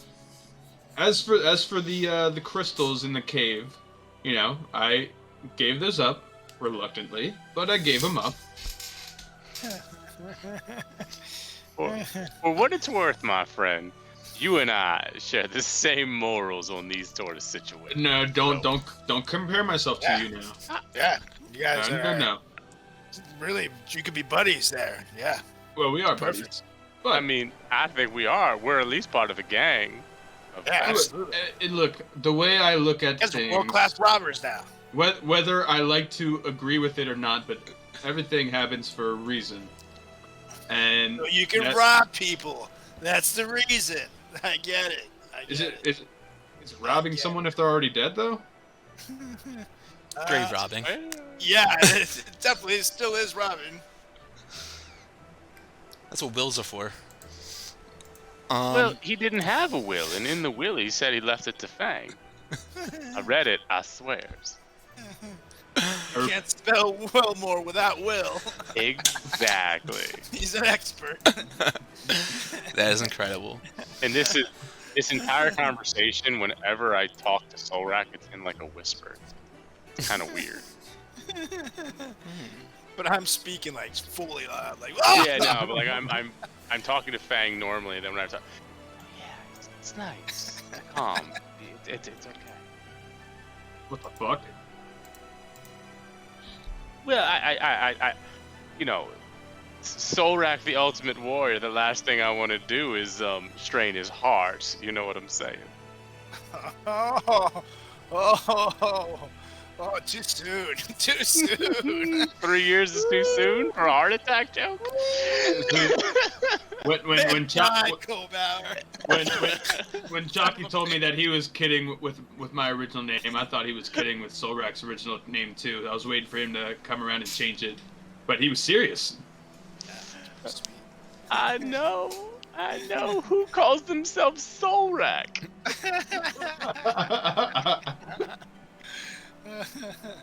So, gentlemen, asshole number 1 and robber number 2.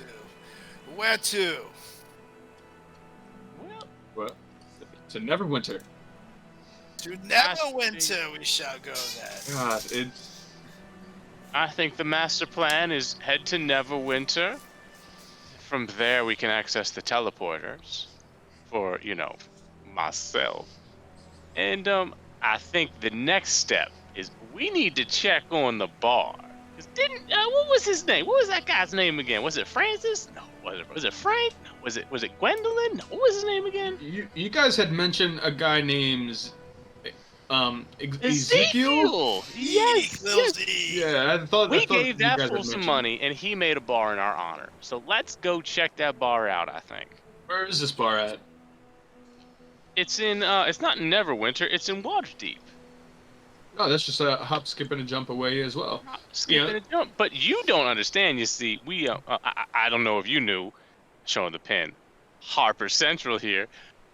There's a nice teleport network, and we can go check that out. So. I think you guys had mentioned something about that, which is Yep. not so. But should we There's a head to couple of Yartar things- first?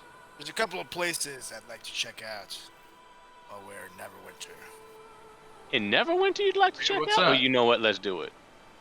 Just to see if maybe an old friend of mine is still around. Are As they gonna long come as join us. Perhaps. your friend doesn't happen to have any like oil on hand, does he? Oil, you say? What kind Yeah. of oil? Yeah, just anything slick. I mean, if we're in a cityscape, I'd like to slicken up those sticky fingers of Fang. Something slick. Possible. Just take some of the grease off of Sorak's dirty body. That works too. If you want to touch him. Oh, Yeah, I hear his balls are pretty slick. They look just like Fang's head. Your balls And, are white and wrinkly. That's right. And I'd also like to check out an artificer while I'm in town. So, An artificer. What's that? barely know her. An artificer, someone to make some sort of artificer. gadgets or something. Artificer. Well, yeah. I Well, always say Fisser, but it could be Ficer. while we're there, I mean, I think. So hear me out, gentlemen. We do have a bar Artificer. now in Waterdeep, and I Artificer. think maybe we see if we can find some sending stones for him, so he can always keep a browse of the area for us. And if there's anyone on at least the Sword Coast that may need to reach us, they could always go to him. We all chip into some sending stones, so he could always contact.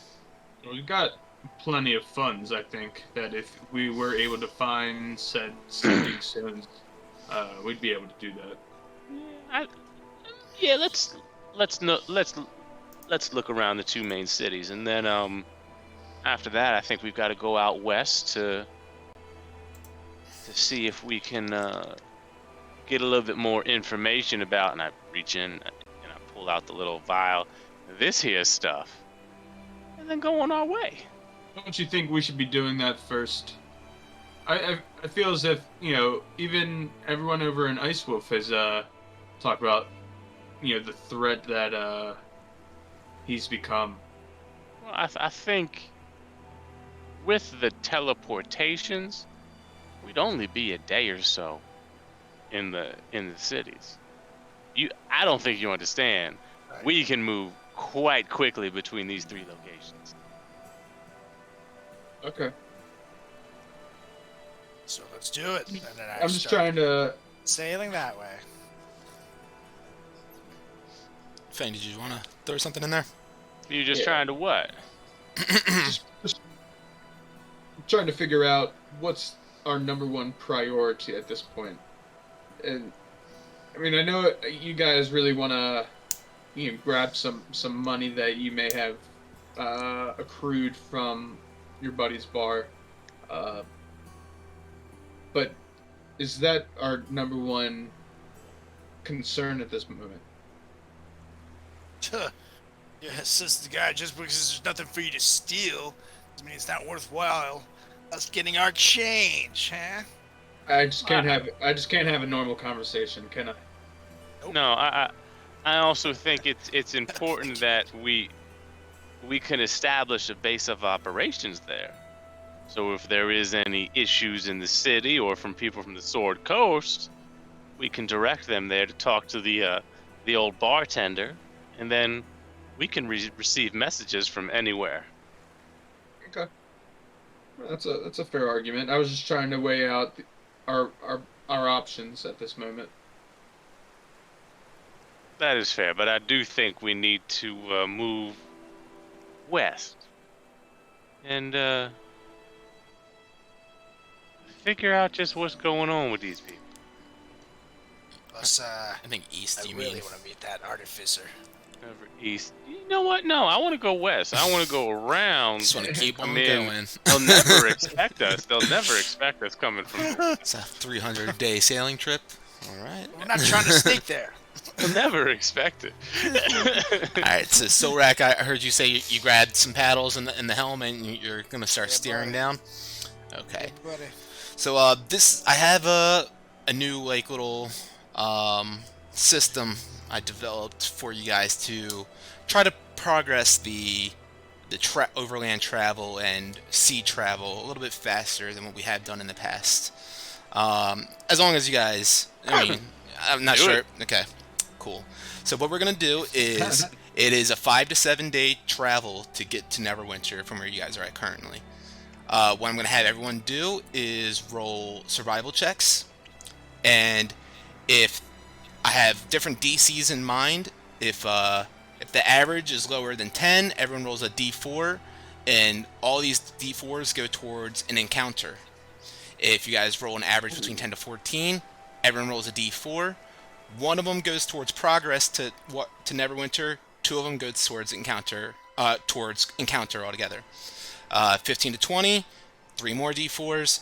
2 of them goes to progress this time. 1 of them goes to encounter. If you roll 21 or plus average, they all go towards progress.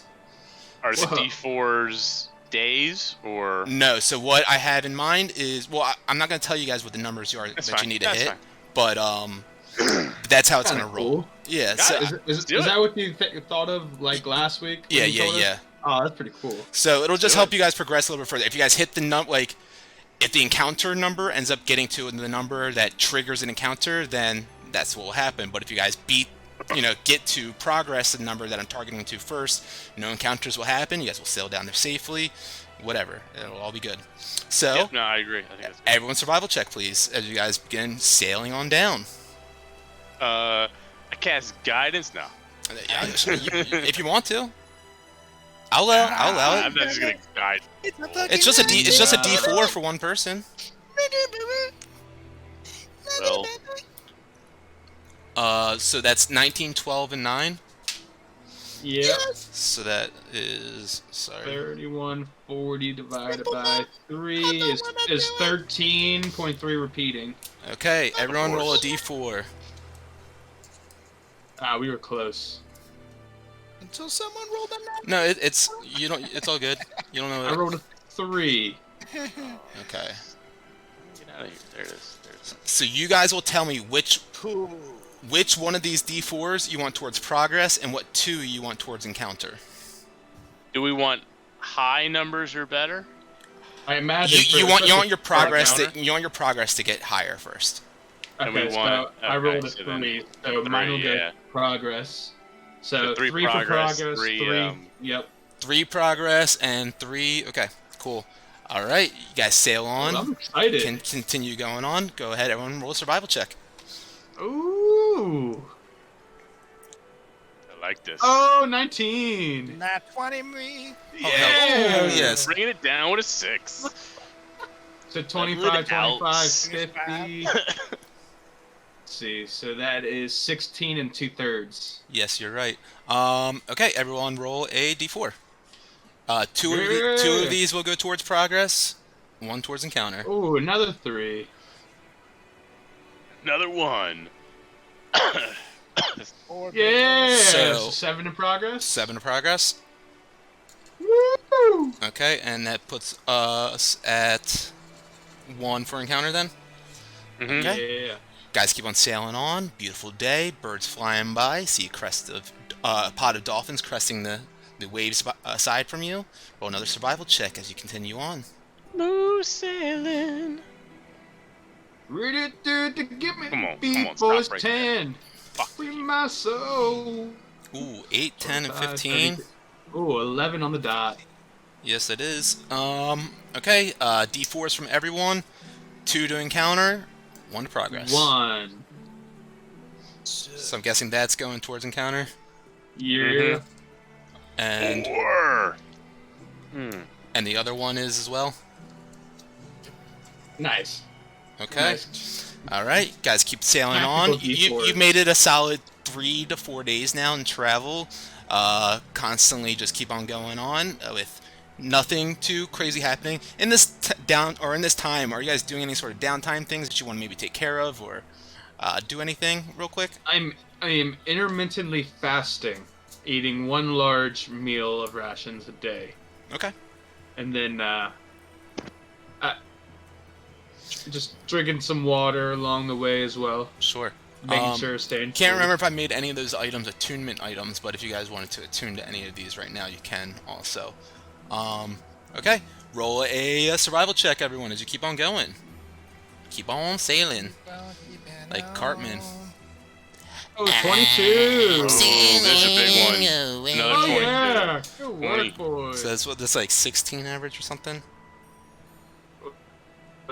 What was 20, it? I said 22, and 42 14. and 6, Oh, so maybe that's only 12 average. No, that's not right. 36, 56. 42, 50. That's 18 and 2/3. Yeah. Yep, you're right. Okay, very nice one. Everyone roll a d4. 2 of these will go towards progress, 1 towards encounter. 3. A 4. A 1, so I go to encounter. Oh yeah. 7 1 to towards progress. encounter. 4 and a 3, so 7 towards progress. Is that what I see? Yes. Mhm. Oh yeah. Okay. You guys keep on sailing on for about 2 more days. Keep on going down the Sword Coast, passing the coastline to your guys east as you guys are heading down south. And you guys start approaching this beautiful fortified city on the coastline.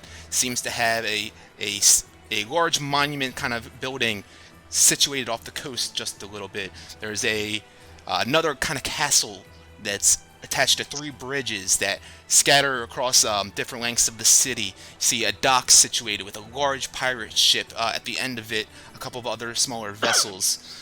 And you guys have successfully made it down to Neverwinter without any sort of anything fucking happening. So how about that for We should have hammered for speeding down. things up? We should have hammered down action. Flying. So hold on, real quick before you guys like doing that like that, taking care of overland that's travel, kind cool. of like that. Okay, I Because- like it, like going Kinda hot. there. I like the stops. exactly. But like coming down, it was like. Don't need to do get it off the again. seat. Yes. But, That's like, that if was we my would've thoughts. Rolled horrible, like yeah, we get four fairies or whatever. Yep. That makes absolute sense. Cool. Love it. So you guys are at the Jewel of the North, which is Neverwinter. Beautiful city situated on the coast of the Sword Coast here in Faerun. Solrak is quite familiar with Neverwinter, as this is the city in which he started off in, meeting long lost friend Luke Ganj and Albatross. This was the city in which you all met Gundren, Rockseeker. You met Sildar, Hallwinter. You got your first job to work for Mr. Hallwinter and Rockseeker in this city. Solrak, you got this job at a bar and tavern that you used to frequent all the time when you came up Actually, do you want to maybe explain to them a little bit about your, or do you want me to for you? Yeah, you can keep explaining it.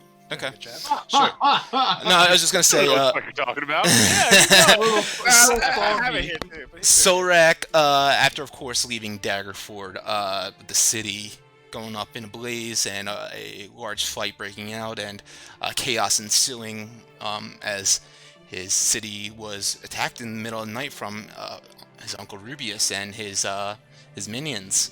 Solrak ran off with some of the Lord's Alliance members and made his way up to Neverwinter to seek refuge and to hide out for the time being. Took quite a few odd jobs while he was up here, working all sorts of legal and maybe illegal types of things. But the Beached Leviathan, a establishment on the docks, which is the large pirate ship that you guys all saw situated at the end of it. It's a 3-story tavern and inn. That's Solrak used to frequent quite often, and he knows the staff there pretty well. He holed up in there for quite some time when he needed a place to stay, and he took all sorts of odd jobs from within these walls. So you guys are, your little old boat is making its way into the docks right now. And you guys keep on sailing on in until you get that slow approach to the docks where you guys can able to toss up your rope and tie it off if you want, or you can of course pop it back into a box. Not gonna lie, I was expecting Nemeth to pop in the Discord as soon as we said that's exactly where we met Albatross. I don't want to end the game. Nah, I'm kidding. Love you, Nemeth. So yeah, put it in the box. And gents, Fang, do you want to keep the boat? Yeah. So here. Well, I'll take the boat, and you know what? Why don't you here take this the bronze griffin figurine that I have. You might get some more use out of it than myself, as I already have Cuomo here. Beautiful, thank you, my friend. Yep. And well, gents, I don't know about you, but it's been a long trip, and I could use a drink. Yep. Just give me 1 second, guys. Everyone off? All right, Rampoo. And the boat collapses. Starts like folding into all different shapes and like origami pieces falling into each other and just collapses into a box. All right, well, shall we, gents? Let's do it, and Let's start leading them towards the Beached Leviathan. You should be giving us a little tour, Solrak. Yeah, I we'll start with the bar. Fine. All right. And then I lead the way. Okay, you guys start walking down the docks now, up towards this large pirate ship that's stationed up there off the docks, and it's got a wooden sign that hangs off the back of it. It's kind of just waving in the wind, just slightly making that creaking noise off the chains. And it says in this like cursive script, the Beached Leviathan. And you guys see a half-orc man sitting out front, kind of arms crossed, kicking the dock around, a little bit of dirt off of it and rocks, and just standing in front of the door. You guys hear a bit of commotion from within the walls. It's just like I never left it. Well, let's have a good time, boys. And then I lead them in. All right. As we walk in, I mutter to myself, I was having a pretty good time out here, actually. Alright. You walk up to the front door and you see this half-orc man, Solrak, and he's standing up against the wall. He looks up at you and looks you up and down for a moment. Solrak? And I remove my super badass helmet. Say, what's it to you, you ugly son of a bitch? Oh, you old bastard! He gives you a punch on the shoulder. How you doing, man? And grabs you around the head. It's been a while, man. How you been? It's been a while. You know, slashing, bashing. You know how we do around here. Solrak, you don't slash and bash, do you? You're never that good at that. Never. But anyways, meet my friends. You got Sticky Finger Fang over here, and Wilmore Chattington. Yeah, There it is, of course. that one's of age. And he points down to Wilmore. What do you say? That one's of age. Yes, don't worry. Even though some might say he reads at a children's level, he's definitely of age. Yes, at children level, but still better than Soul Rack. It's weird, right? He's got jokes. All right, guys, come on in. I lean back and I whispered his Fang, "You may want to keep your butthole tight around this crew. A little weird." Believe me, it's already tight, Chattington. All right. So you guys, he pushes open the door Fang over here. to let you guys into the tavern. And you guys can hear all sorts of sounds going on inside there. Oh no, I got it playing twice. Shut up. All right, cool. I had the sound playing on in both my monitors, Alexa! so it's playing twice. So you guys make your way on in here. You see a good crowd of people, all situated on the inside of here. And I put my helmet back on before I go through the door. When I come in, I very loudly make a scene. Where's that son of a bitch? Where's Harrig? I have a bone to pick with that disgusting, vile bastard. You hear you see everyone kind of look around at you like in disbelief and kind of shocked oh what's going on here? What does he want? And me and Chattington are kind of we don't really know who he is. And then I pull out Demon Sword, One Slayer. I said, where's Harrig here? I slowly pull my lute out and just start playing really badly, but very softly. All right. Start playing your lute. Mr. Solrax yelling. He pulls out the demon sword. Everyone's starting to look at you with a bit of a side eye. Solrax and the rest of the party what the fuck is this group doing? And all of a sudden you just start hearing these loud footsteps coming down this spiral staircase that's situated in the center of this deck here.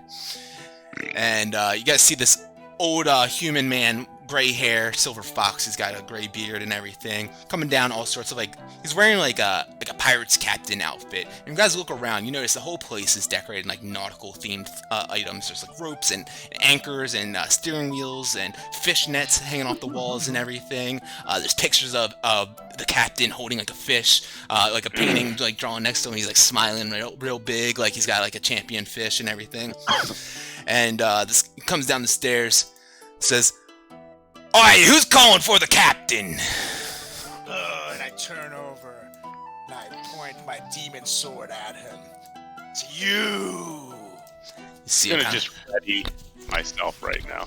He rubs his eyes and squints his eyes. "Well, I must be fucking dead. Is that Solrak?" That's right, you son of a bitch. You mean to tell me I come back to Neverwinter and this place is not here waiting for me, filled with ales to the brims for Solrak to drink here? Grunno, Willow, fill up Solrak a drink. Get him the regular. You know what he likes. Captain, we don't have all that beer and liquor left. He wants everything off the shelf and poured into one bucket. You heard what he said. Get me my goddamn usual. And help my friends too. Willow, you heard him. Make nice fat Solrak for the man himself.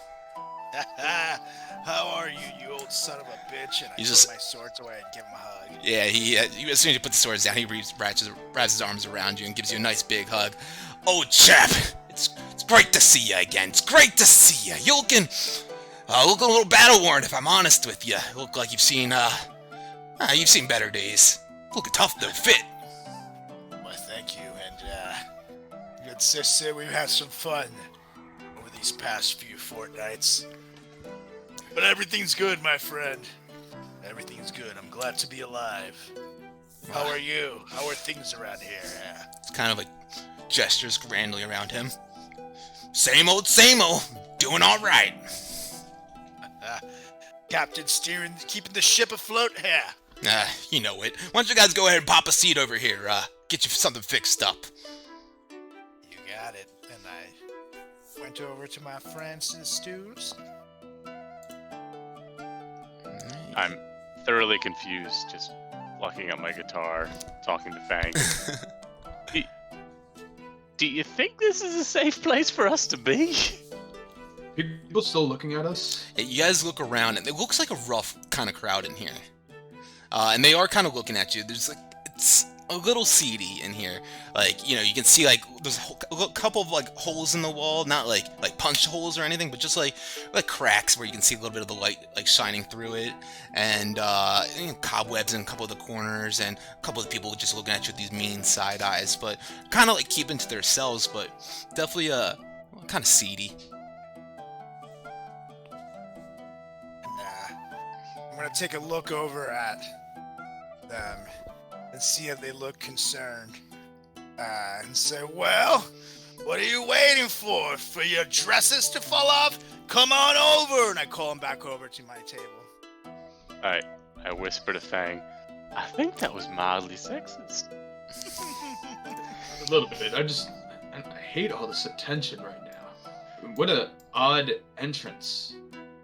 Well, you know what they say about people with insecurities. They tend to pop up and be happy. I mean, let's give the man his moment. He's cool here, okay?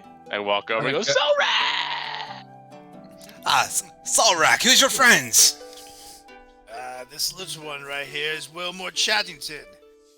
The one that looks like a women's breastises is right on his head is Fang. Put your stuff around this guy, though. He'll steal it. You see him kind of looking around, like, at the door and stuff. You didn't bring, the albatross, did ya? Is he feeding the fishes? Oh, God knows no.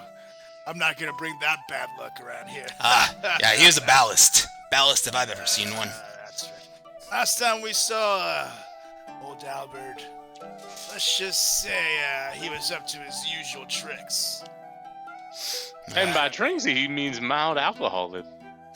He was a captain. Right. He was the ballast, biggest ballast we've ever seen here. We've actually started coming up with a little bit of a nickname for a couple people around here that we don't like and maybe bring us a bit bad luck. We call him an albatross. Well, you'll be happy to know that last time we saw him, I drew a nice big dick on his forehead. Did I take a big gulp of my soul rack? A nice big bowsprit, did ya? Damn right. Love it. This little one over here has got a big scupper on him, doesn't he? He looks down at you, Wilmore. If I knew what a scupper was, I'd admit it is pretty large. I'll get used to it. Hanging around the beach, Leviathan. Got a bit of a slang around here. I'm very excited to hang out here a little less. And the one that looks like a woman's breast, apparently. My name's actually Fang. I don't think Sorak actually mentioned that. Flashback it. No, he didn't. Sorry. Yes, and I won't actually steal your items.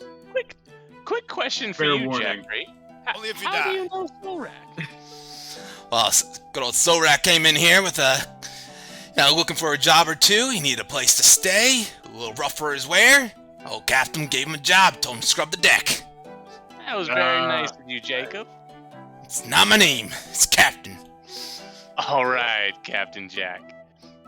Not my name either, but as long as you got the captain in there. Yeah, I did, Francis. It's Captain.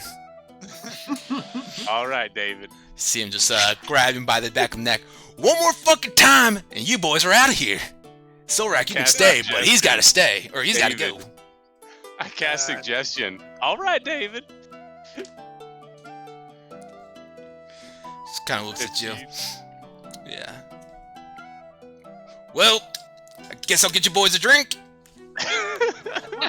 All right, David.